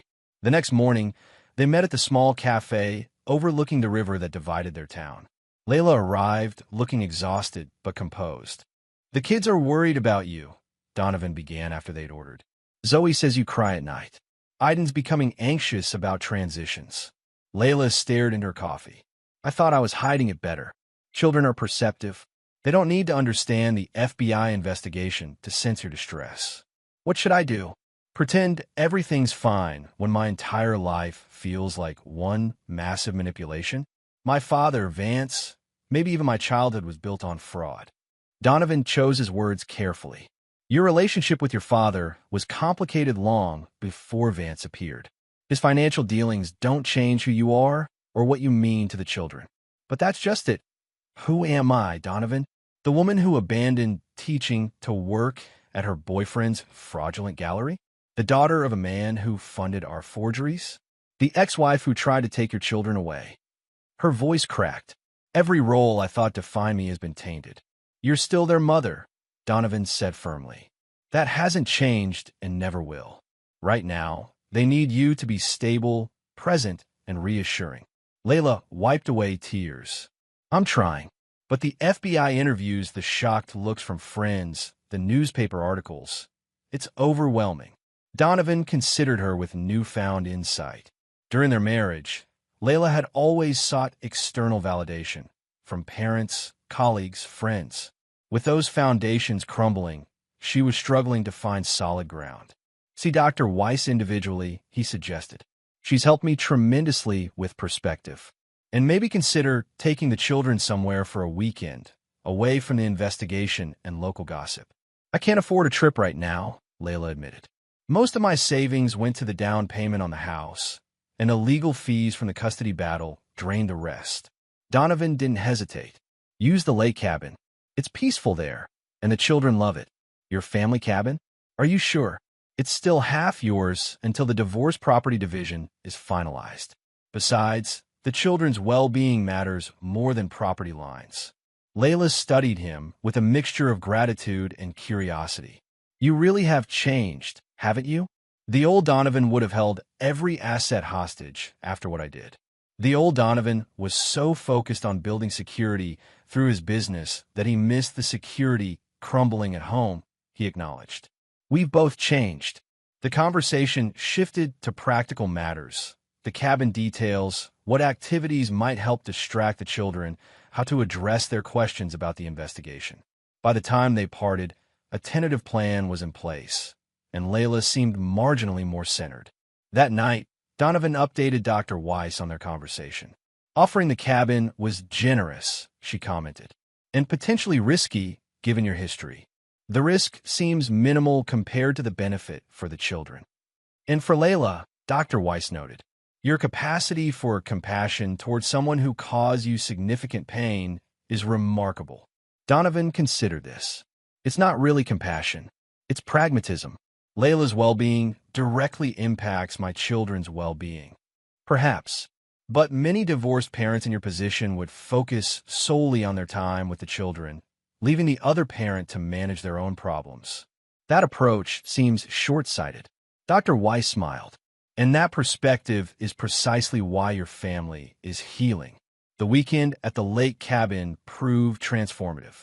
Layla and the children returned sunburned and smiling, with stories of hiking adventures and board game marathons.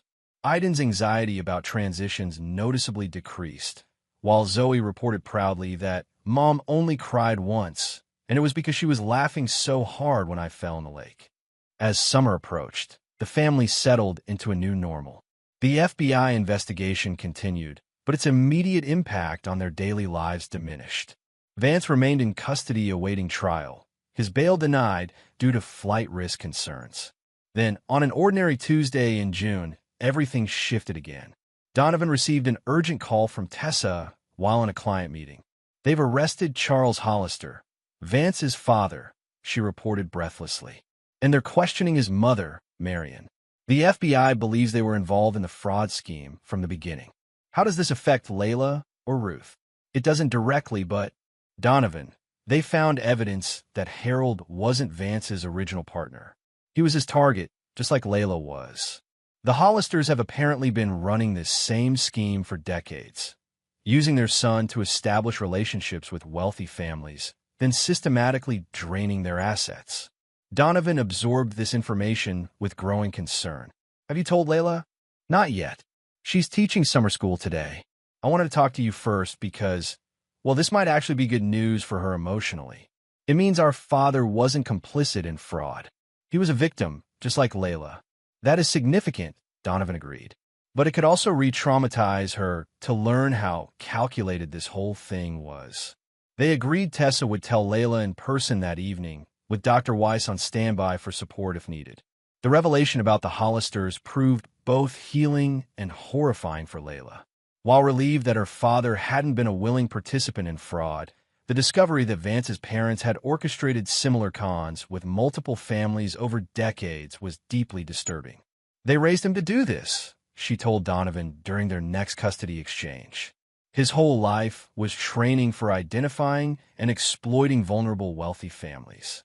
I wasn't special, just a convenient target because of Dad's assets. That doesn't diminish your worth, Donovan reminded her, echoing their earlier conversation.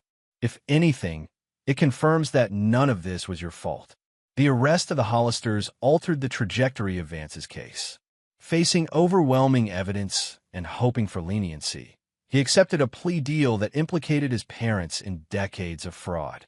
The subsequent trials became national news, with journalists descending on their small community to interview anyone connected to the case.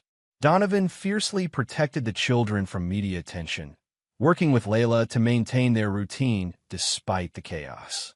When a particularly aggressive reporter ambushed Zoe outside her summer math camp, Donovan and Layla jointly obtained a restraining order against the entire news organization. By the time fall arrived, bringing with it Vance's sentencing hearing, the worst of the media frenzy had subsided. The Hollister family received substantial prison terms, with Vance facing 15 years for his role in multiple frauds. As the various legal proceedings concluded, Layla experienced what Dr. Weiss described as post-traumatic growth. She returned to teaching full-time, rebuilt relationships damaged during her time with Vance, and focused intently on conscious, present parenting. Donovan, watching her transformation from a respectful distance, found himself admiring her resilience. The woman who had once been willing to surrender their children to please a manipulative partner had become a fiercely protective mother who scheduled her entire life around their needs. 1 year after the custody hearing that had begun their journey toward co-parenting, Donovan and Layla sat together at Zoe's mathematics competition. As their daughter confidently solved complex equations on stage, Layla leaned over to whisper, "Thank you." For what? For not giving up on me as their mother, even when I deserved it. For seeing beyond that terrible version of myself that Vance cultivated. Donovan considered this. "I didn't do it for you," he said honestly. "I did it for them. But I'm glad it benefited you too." "I know. And that's what makes you a good father and a good man." They returned their attention to the stage, where Zoe was receiving a first-place ribbon. Her triumphant smile encompassed both parents equally, secure in the knowledge that whatever had transpired between them, their love for her remained constant. Later that night, after the children were asleep in their rooms at Donovan's house, he sat in his workshop reviewing designs for a new commission. His phone buzzed with a text from Layla. Zoe left her competition notebook at my house. Need it for school tomorrow. Can I drop it off? He replied, I'm still up. Workshop door is open. 20 minutes later, Layla arrived, notebook in hand. She paused in the doorway, surveying the familiar space where Donovan had always been most himself. Still burning the midnight oil, she observed, setting the notebook on his desk. Some things never change. Some things shouldn't, he replied, saving his design file. Coffee. They sat on the workshop deck, steaming mugs in hand, the night air crisp with approaching autumn. The conversation moved easily between updates about the children, Layla's teaching position, and Donovan's latest commissions. It's strange, Layla said eventually. A year ago, we could barely speak without attorneys present. Now we're having midnight coffee like old friends. We have 17 more years of co-parenting ahead of us, Donovan pointed out. This is infinitely preferable to perpetual hostility. Layla smiled. Infinitely. She hesitated, then added, I've been seeing someone. Very casually, just coffee a few times. A science teacher at school. Donovan absorbed this information, searching for jealousy or discomfort and finding none. That's good. The children will want to see you happy. I've been very clear with him about my priorities. Children first, everything else second. She studied Donovan carefully. What about you? Are you dating? He shook his head. Between the business, the children, and the litigation aftermath, there hasn't been time. Or interest, honestly. You'll find someone, Layla said with surprising certainty. Someone who appreciates your strength and understands your commitment to family. Perhaps. He smiled slightly. But I'm in no hurry. As Layla prepared to leave, she paused at the workshop door. Donovan, when you said whatever makes you happy that day, did you already suspect something was wrong? Yes. The cameras were already installed. And you let me believe I'd won so easily because I needed evidence that couldn't be disputed. I needed to protect our children from what was coming. Layla nodded thoughtfully. Your ultimate revenge wasn't exposing Vance or even winning custody. It was rebuilding what he tried to destroy. Our family, just in a different form. I never thought of it as revenge, Donovan replied honestly. Just as necessary reconstruction. Either way, Layla said softly, it worked. As he watched her drive away, Donovan reflected on their journey. From the broken marriage and custody battle to the fraud investigation and family reconstruction, they had navigated a complex path to reach this point of respectful collaboration. The family Vance Hollister had tried to destroy hadn't merely survived. It had evolved into something perhaps stronger than before. Different, certainly. Changed irrevocably, but solid in its foundations and secure in its connections. Whatever Layla had sought when she demanded he give up custody of their children, whatever he had planned when he agreed too quickly, they had both found something unexpected in the aftermath, a painful but necessary truth about themselves and each other, and a new way forward that centered the two people who mattered most. Their children, their future, their enduring connection. Not revenge, but reconstruction. Chapter 7, The Long Game. 2 years after the custody hearing, on a crisp October morning, Donovan sat in his expanded workshop office reviewing quarterly financials.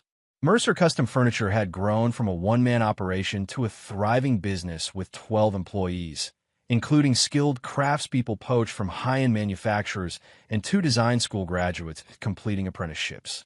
His phone buzzed with a text from Bryant. Check your email. Now, Donovan opened his inbox to find a message from Bryant with the subject line, Look Who's Back, and a link to a luxury lifestyle magazine's website. The featured article showcased an exclusive new Miami gallery called Renaissance Collections, with a familiar face prominently displayed at the opening gala. Vance Hollister, apparently no longer incarcerated, stood smiling beside a glamorous older woman dripping in diamonds. Donovan's blood ran cold.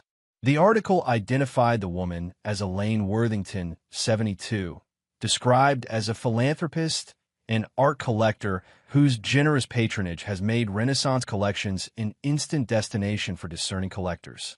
He immediately called Reed Ferris. "How is this possible?" he demanded when the private investigator answered. "Hollister received a 15-year sentence." "Let me make some calls," Reed replied. "This is the first I'm hearing of his release." Within the hour, Reed had answers. Hollister's conviction was partially overturned on appeal 3 months ago. Technical issues with search warrants. His sentence was reduced to time served plus 5 years probation, with the stipulation he not conduct business in the same state. So he's free to start his scam all over again in Florida? Donovan's voice hardened. "Legally, yes. His probation only restricts him from financial dealings in our state." Reed hesitated. "Donovan, leave this alone. Your family has moved past this. Don't get pulled back in." After hanging up, Donovan stared at Vance's smiling face on his screen.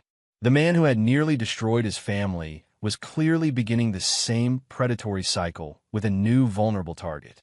His first instinct was to warn this Elaine Worthington, but how? He had no connection to her, no credibility in her world. Any attempt to contact her would likely be dismissed as the vindictiveness of a man from Vance's past. Donovan closed the laptop, forcing himself to focus on the present. His business was thriving. The children were thriving. Zoe, now 13, and excelling in advanced mathematics, Aiden 10, and showing real talent in both sports and creative writing. Their co-parenting arrangement with Layla had evolved into a stable, respectful partnership. Why risk reopening old wounds? He'd almost convinced himself to let it go when his phone rang. Layla, calling for her classroom during lunch break. "Have you seen it?" she asked without preamble. "Vance's new gallery?" "Yes, Bryant sent me the link." Tessa's distraught. "The FBI promised us he'd serve at least 10 years. Her voice trembled slightly. "Donovan, he's doing it again. That poor woman." The protectiveness in her tone surprised him. After everything Vance had done to her, Layla's first concern was for his new potential victim. "There's nothing we can do," Donovan said gently. "We have no standing to interfere in his business in another state. So we just watch him destroy another family? Another life? What alternative do you suggest? Fly to Miami and picket his gallery?" Layla was silent for a moment. "No, but something doesn't feel right about doing nothing." After they hung up, Donovan found himself unable to concentrate on work. The image of Vance, smiling, successful, free to pursue new victims, gnawed at him, not because of lingering anger or desire for vengeance, but because of the fundamental injustice. That evening, during dinner with the children, Zoe mentioned her upcoming school science trip to Miami's Oceanographic Institute. "Ms. Kenwood says we'll have free time to explore Miami Beach on the last day," she enthused. "And we're staying at a real hotel, not some gross motel like last year's trip." Donovan's attention sharpened. "When is this trip?" "Next month, November 15th to 18th. "Can I go, Dad?" Mom already signed her permission slip. "Of course you can go," he assured her, mind racing with possibilities. After the children were in bed, Donovan called Ariana Dunn, his attorney from the custody battle who had since become a trusted advisor and friend. "Hypothetically," he began after explaining the situation, "if someone were to warn Vance Hollister's new patron about his history, would that create any legal exposure?" "Depends entirely on how it's done," Ariana replied cautiously. "Truthful information presented without harassment or threatening language is generally protected speech. However, given your history with Hollister, he could potentially claim harassment or interference with business relationships. What if the information came from someone with no direct connection to our previous case?" Ariana sighed. "Donovan, what are you planning?" "Nothing illegal," he assured her. "Just exploring options to prevent history from repeating itself. My legal advice is to leave this alone, but knowing you won't." She paused thoughtfully. "Information presented by a disinterested third party, based entirely on public records and court documents, would be difficult to challenge legally." The next day, Donovan drove to the neighboring town to meet Tessa Monroe at a quiet cafe away from familiar eyes. "I've been thinking about the Vance situation," he began after they'd ordered. Tessa's face hardened. You mean how he's free and wealthy while Dad's estate is still tied up in litigation? How his parents got longer sentences than he did? How that poor woman is probably already being manipulated just like Layla was? Yes, all of that. Donovan leaned forward. Tessa, would you be willing to help prevent another family from experiencing what yours did? Over the next hour, they formulated a plan. Tessa, as a former gallery employee with legitimate art world connections but no direct legal battles with Vance, would compile a comprehensive dossier on the Hollister family's fraud patterns. The information would be drawn entirely from public court records, news articles, and verified financial documents. Nothing that could be construed as private or illegally obtained. The key is presenting facts without editorial comment, Donovan emphasized. No accusations, just documentation that allows her to draw her own conclusions. And how exactly do we get this information to Elaine Worthington? Tessa asked. I can't exactly walk into a Miami gallery and hand her an envelope. Donovan smiled slightly. As it happens, Zoe's class is taking a science trip to Miami next month. I'll be attending as a parent chaperone. Tessa raised an eyebrow. Convenient timing, isn't it? Donovan agreed. And Renaissance Collections happens to be 3 blocks from their hotel. Over the following weeks, Tessa compiled the dossier, working with Reed Ferris to ensure every document was verifiable and legally obtained. Donovan volunteered as a chaperone for Zoe's school trip, arranging his business schedule to accommodate the 4-day absence. 2 days before departure, he met with Layla during their regular co-parenting check-in. You're really chaperoning the science trip? She asked, unable to hide her surprise. I thought you had that hotel installation deadline. Brian's handling the installation, Donovan explained, and Zoe specifically asked me to volunteer. Layla studied him thoughtfully. The science trip to Miami, where Vance's new gallery is located. Pure coincidence, Donovan replied, maintaining eye contact. Of course. Layla didn't press further, but he could see she understood. After a moment, she asked, Is Tessa involved in this coincidence? She might be providing some information. Layla nodded slowly. Good. Just be careful, Donovan. Vance is vindictive when cornered. I'm not confronting him, Donovan assured her. Just ensuring someone has facts they deserve to know before making significant financial decisions. The Miami trip began uneventfully. 26 excited middle schoolers, 4 teachers, and 6 parent chaperones flew to Florida on a Thursday morning. The first 2 days were filled with educational activities at the Oceanographic Institute, keeping both students and adults fully occupied. On Saturday afternoon, while the students attended a special presentation on marine conservation, Donovan excused himself for what he described as a quick errand. Ms. Kenwood, the lead teacher who had been briefed that he needed to check on a potential furniture client in the area, readily agreed. Renaissance Collections occupied a prime corner location in Miami's design district, its gleaming facade and tasteful signage projecting exactly the right balance of exclusivity and approachability. Donovan entered wearing business casual attire that allowed him to blend seamlessly with the gallery's clientele. Inside, the space was immaculately designed, open and airy with strategic lighting highlighting carefully curated pieces. Donovan recognized the formula immediately. Like Vance's previous gallery, Renaissance Collections presented itself as the arbiter of sophisticated taste, making visitors feel privileged simply to browse its offerings. He moved through the space casually, examining artwork while discreetly scanning for either Vance or Elaine Worthington. According to their research, the gallery owner typically spent Saturday afternoons on-site, often hosting private viewings for select clients. After 15 minutes of strategic browsing, a gallery assistant approached, young, polished, with the practiced smile of someone trained in high-end sales. Are you interested in any particular piece? She inquired. Or perhaps looking for something specific? Just browsing today, Donovan replied pleasantly. Though I understand Ms. Worthington sometimes curates special collections. Are any of those on display? The assistant's expression brightened. You have excellent timing. Ms. Worthington is actually conducting a private viewing in our VIP salon at the moment. May I ask who's inquiring? Donovan Mercer. I'm a custom furniture designer with clients who collect. One mentioned Ms. Worthington's eye for emerging talent. The calculated name drop worked exactly as intended.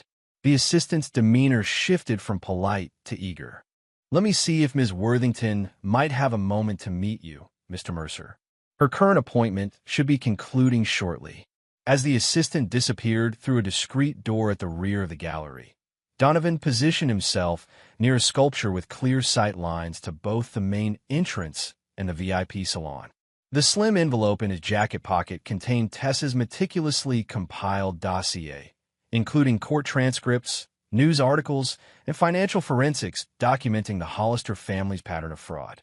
5 minutes later, the assistant reappeared, escorting a distinguished older woman with impeccably coiffed silver hair and an aura of refined wealth. Elaine Worthington moved with the confident grace of someone comfortable in her privilege, her designer outfit understated yet clearly expensive. Mr. Mercer, she extended a hand adorned with a single spectacular emerald ring. Cassandra mentioned your furniture designer. Custom work, I understand. Yes, specializing in bespoke pieces for residential and select commercial clients. Donovan shook her hand, projecting professional warmth. Your gallery is quite impressive. Renaissance Collections has made quite an entrance into the Miami art scene. Thank you. We pride ourselves on recognizing exceptional talent. She gestured toward a seating area. Perhaps you'd like to discuss potential collaboration? We occasionally pair fine art with complimentary furnishings for our most discerning clients. The invitation was perfect, exactly the opening Donovan had hoped for. As they settled into elegantly minimal chairs, he noted Elaine's shrewd assessment of his attire, demeanor, and potential value to her business interests. Their conversation flowed naturally through art, design trends, and mutual appreciation for craftsmanship. Donovan shared images of his work on his tablet, earning genuine admiration from Elaine, who clearly recognized quality workmanship. Your aesthetic would pair beautifully with several of our artists, she observed, particularly Winston Keller's minimalist sculptures. I'd be interested in exploring that possibility, Donovan replied, setting the stage for his true purpose. Though I typically research potential business partners thoroughly before entering arrangements. Professional due diligence. Elaine nodded approvingly. A wise practice. I operate similarly. I assumed as much, Donovan said, maintaining casual eye contact, which is why I'm surprised by your partnership with Vincent Harding, or as he's known here, Vance Hollister. The change in Elaine's expression was subtle but unmistakable, a momentary freezing of her features before her social mask reasserted itself. You know Vance? She asked carefully. By reputation primarily, Donovan replied truthfully. His business practices in our state generated considerable attention.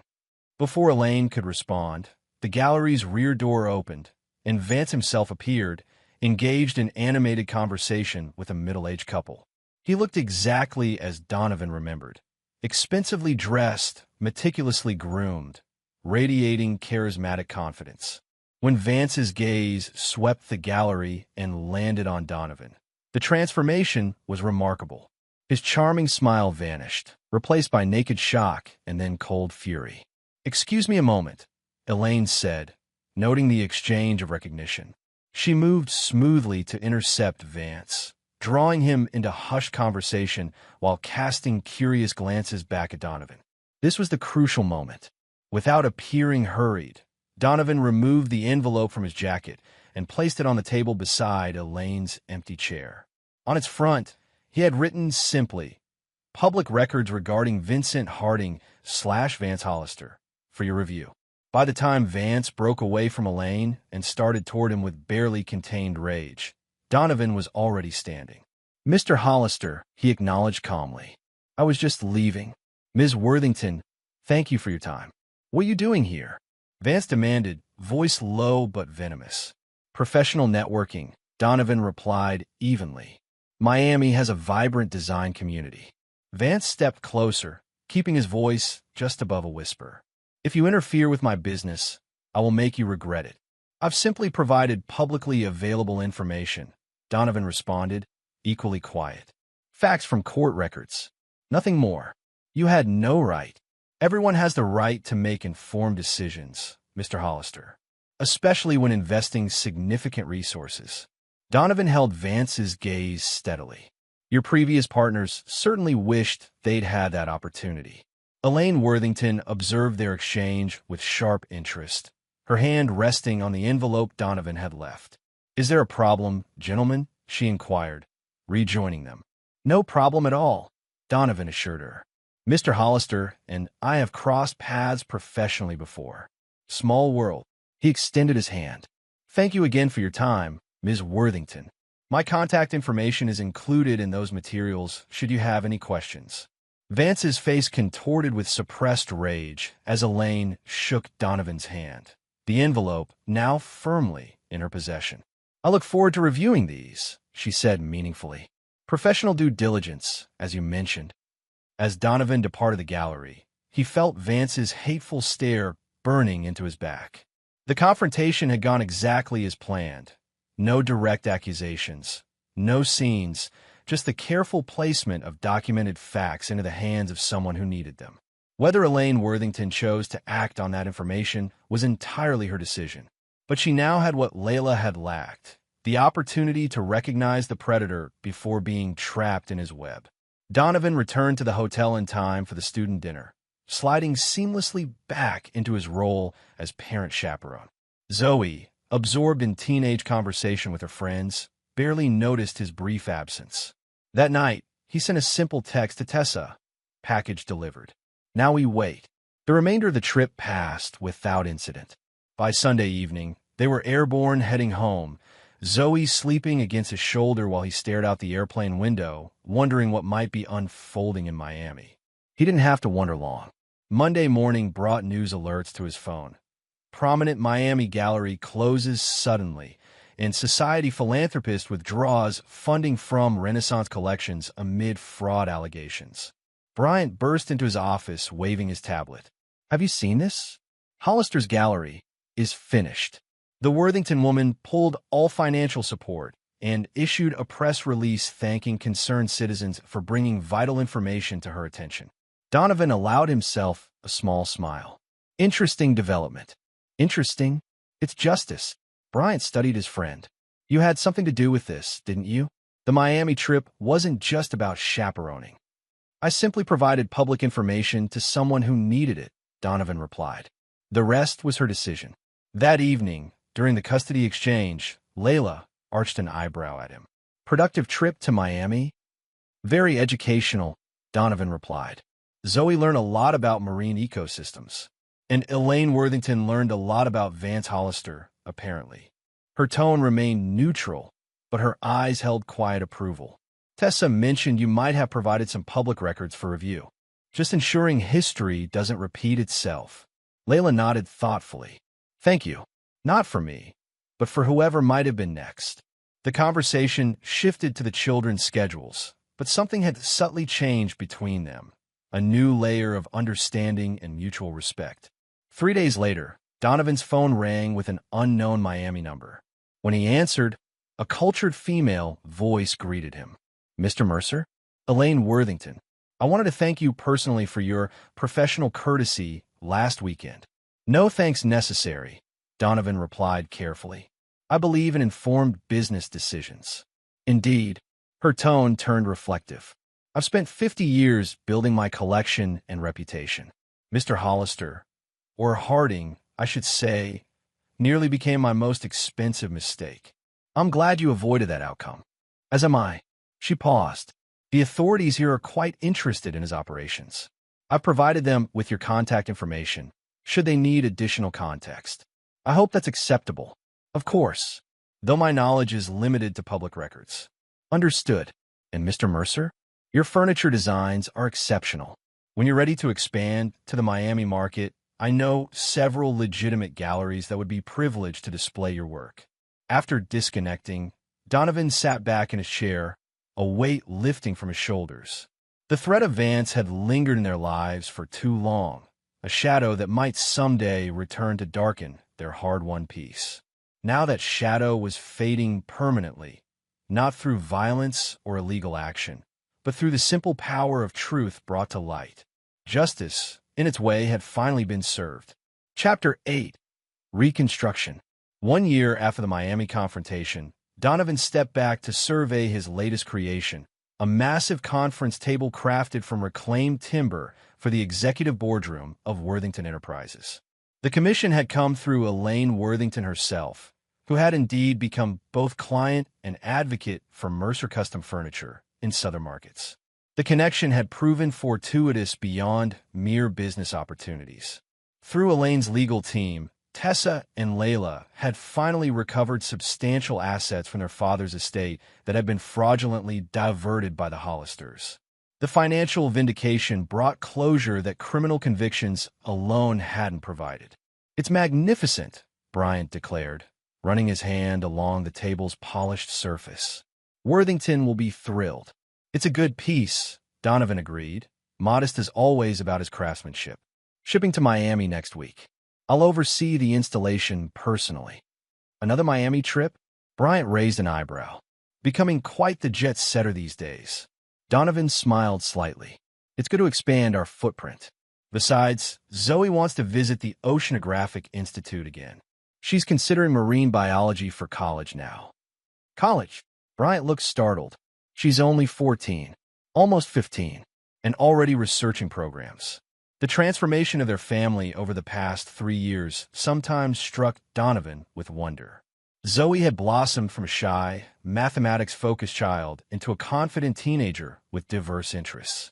Aiden, now 11, had discovered competitive swimming and creative writing, his earlier anxiety replaced by determined self-assurance. Even more surprising was his relationship with Layla. From adversaries locked in bitter custody disputes to respectful co-parents, they had navigated a complex journey toward mutual understanding. The children moved seamlessly between their households, secure in the knowledge that both parents prioritized their well-being above all else. That evening, during their monthly co-parenting dinner, a tradition established to discuss the children's needs without their presence, Layla shared news of her own. "I've been offered the department chair position," she announced as they studied menus at their regular restaurant. "Congratulations," Donovan said sincerely. "Well-deserved recognition." "Thank you."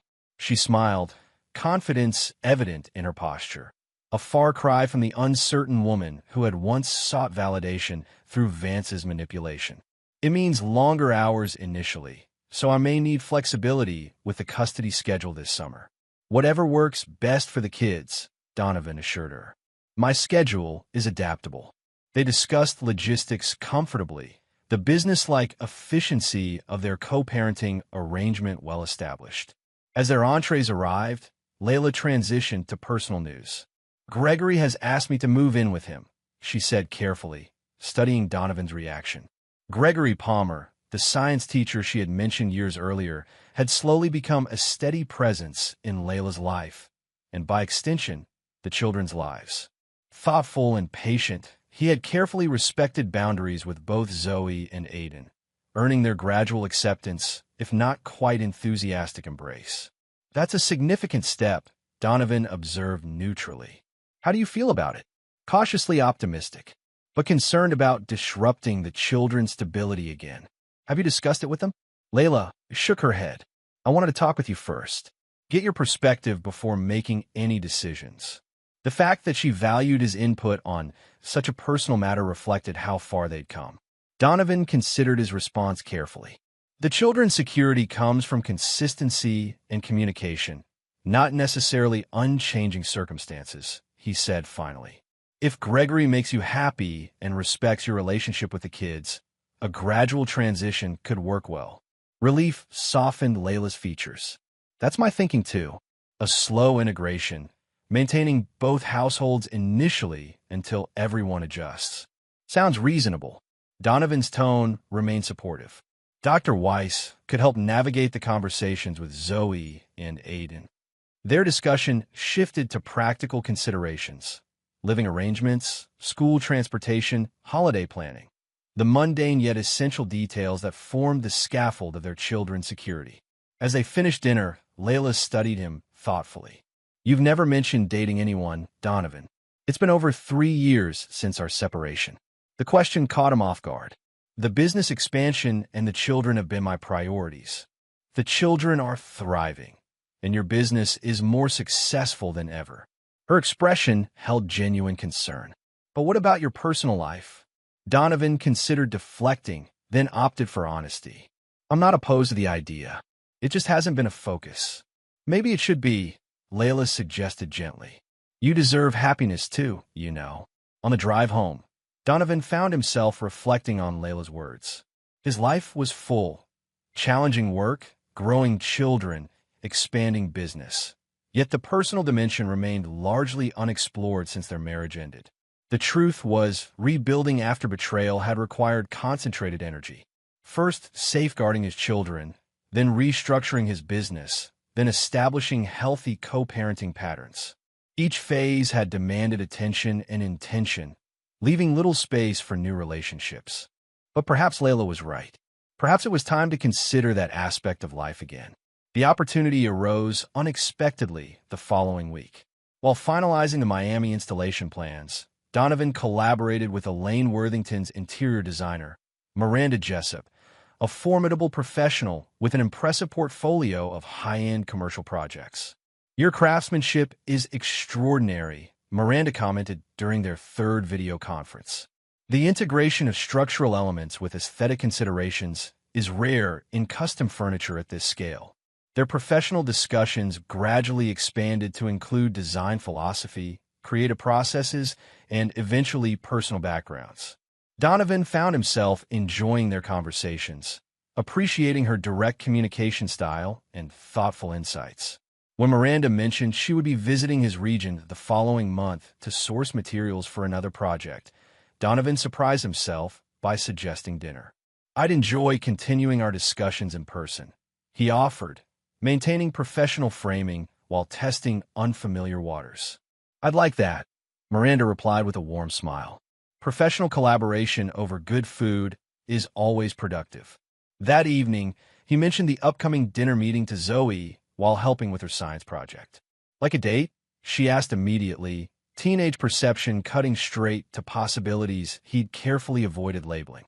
A professional connection, Donovan corrected, focusing on the molecular model they were constructing. Zoe rolled her eyes with adolescent skepticism. Dad, it's okay if it's a date. Mom's been with Gregory forever. We're not going to spontaneously combust if you have dinner with someone. Donovan looked up, startled by her matter-of-fact assessment. It's not that simple, Zoe. Actually, it kind of is. She connected another bond to their model. You and Mom are better apart than you were together at the end. We get that now. The insight from his not-quite-15-year-old daughter was both surprising and humbling.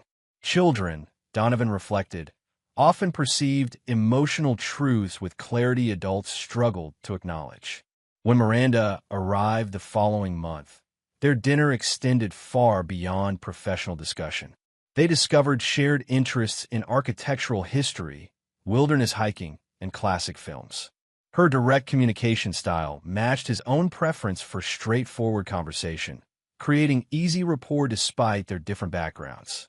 This wasn't entirely a professional dinner, was it? Miranda asked as they finished dessert.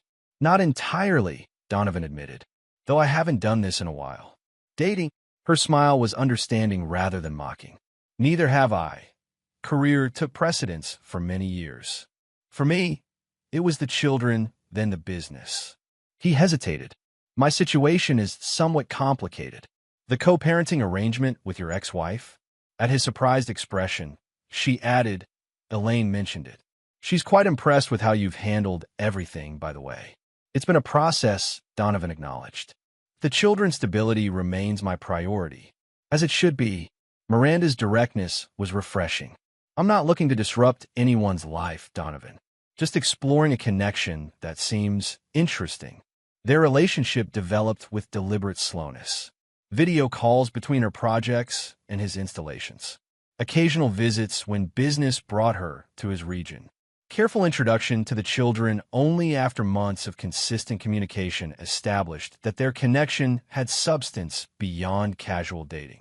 Zoe, predictably, approached the situation with analytical thoroughness, asking Miranda detailed questions about her design philosophy and career path.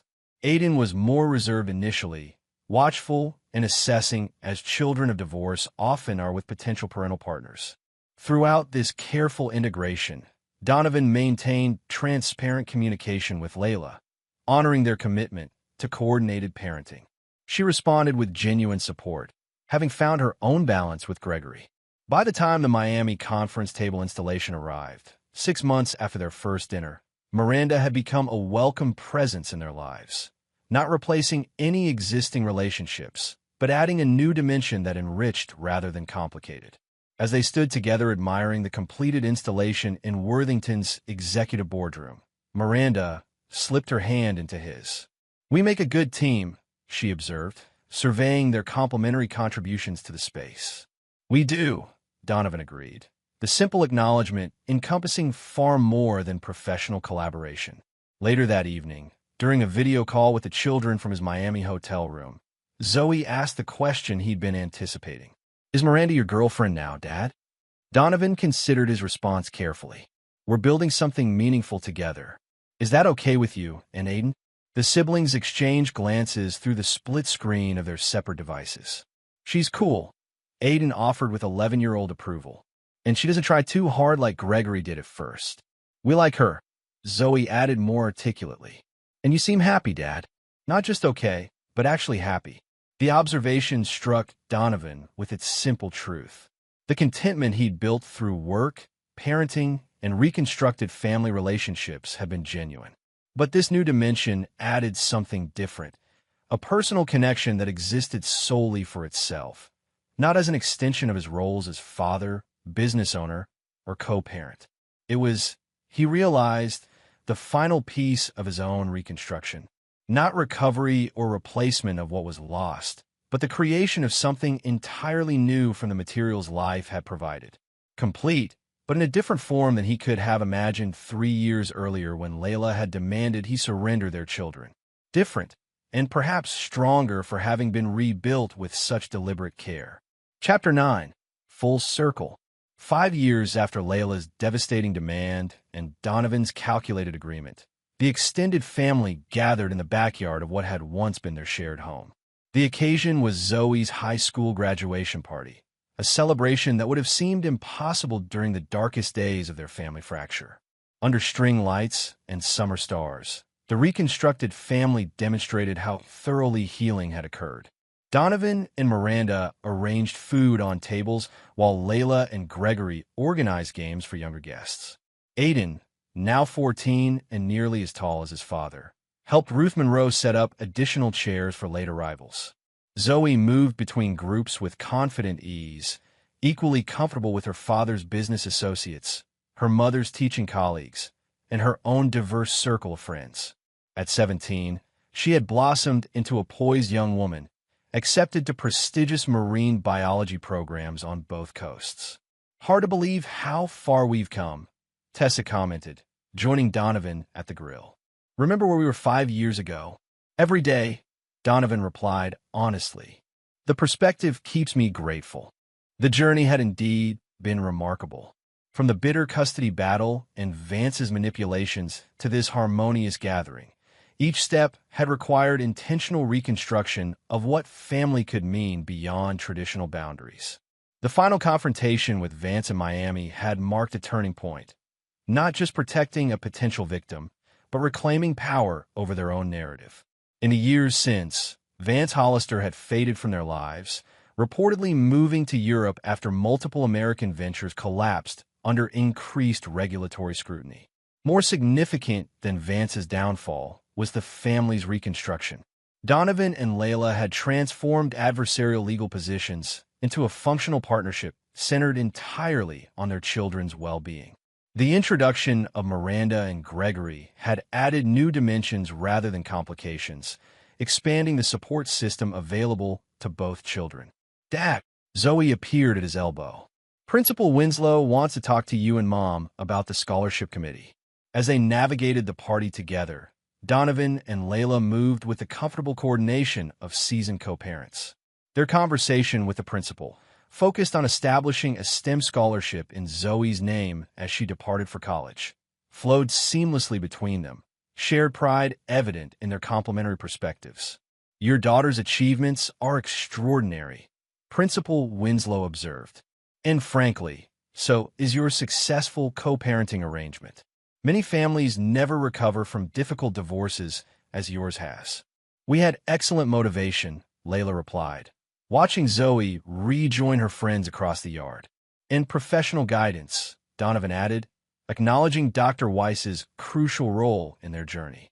Later, as the party wound down and guests departed, the core family remained. Donovan and Miranda, Layla and Gregory. The children, Ruth and Tessa, gathered around the fire pit in comfortable conversation. "I've made my decision," Zoe announced during a lull. "I'm accepting Berkeley's program." The California school had offered the most prestigious marine biology opportunity, but also represented the greatest geographic distance from home. "We'll support whatever you choose," Donovan assured her. "We always have," Layla added with a knowing smile. "Even when you were determined to dismantle your bedroom furniture at age 9. Dad helped put it back together," Zoe recalled, laughing. After explaining proper tool use, Donovan confirmed, enjoying the shared memory. As conversation continued around summer plans and college preparations, Donovan found himself reflecting on the extraordinary journey that had brought them to this moment of harmonious celebration. The night Layla had demanded custody of their children, delivering Vance's ultimatum as though it were her own desire, had seemed an ending.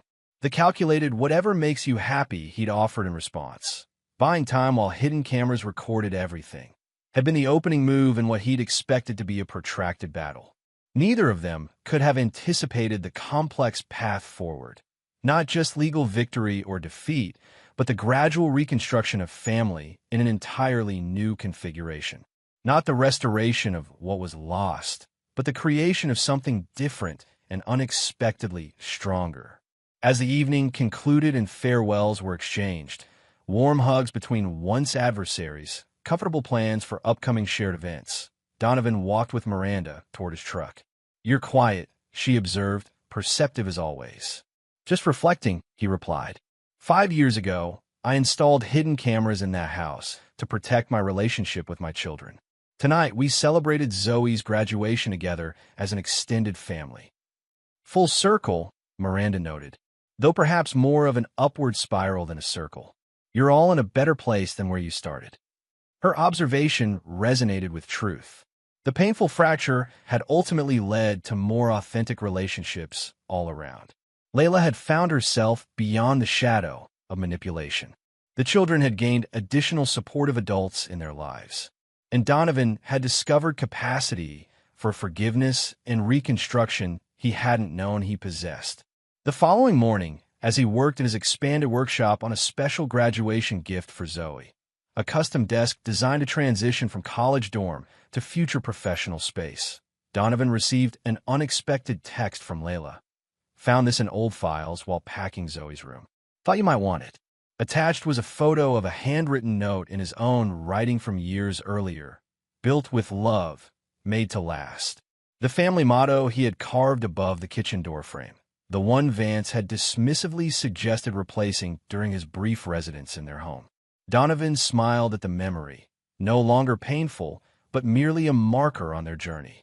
He texted back, still true, just in a different form. Layla's response came quickly. Yes. Better craftsmanship this time around. As he returned to shaping wood for his daughter's future, Donovan reflected on the wisdom in Layla's assessment. Their reconstructed family bonds had indeed been built with greater care than the original structure, with consciousness of vulnerabilities, with deliberate reinforcement at stress points, with appreciation for the distinct grain of each person's nature. The ultimate revenge against those who would destroy what matters most wasn't exposure or humiliation, though Vance had certainly experienced both. It was reconstruction, the patient, deliberate rebuilding of something more resilient than what had been damaged. Whatever makes you happy, he had said that fateful night, playing for time while hidden cameras recorded everything. In the years since, they had all discovered what truly constituted happiness. Not possession or control, not external validation or appearances, but authentic connections built on respect, communication, and genuine care. The reconstruction was complete. Different from the original design, adapted to new conditions, but solid in its foundations and crafted with care to endure whatever challenges the future might bring. Built with love, made to last. And there you have it. Another story comes to an end. What did you think? I'd love to hear your thoughts in the comments below. If you enjoy this story, consider joining our community by subscribing. It means the world to us. For more stories like this one, check out the recommended videos on screen. And I'll see you there.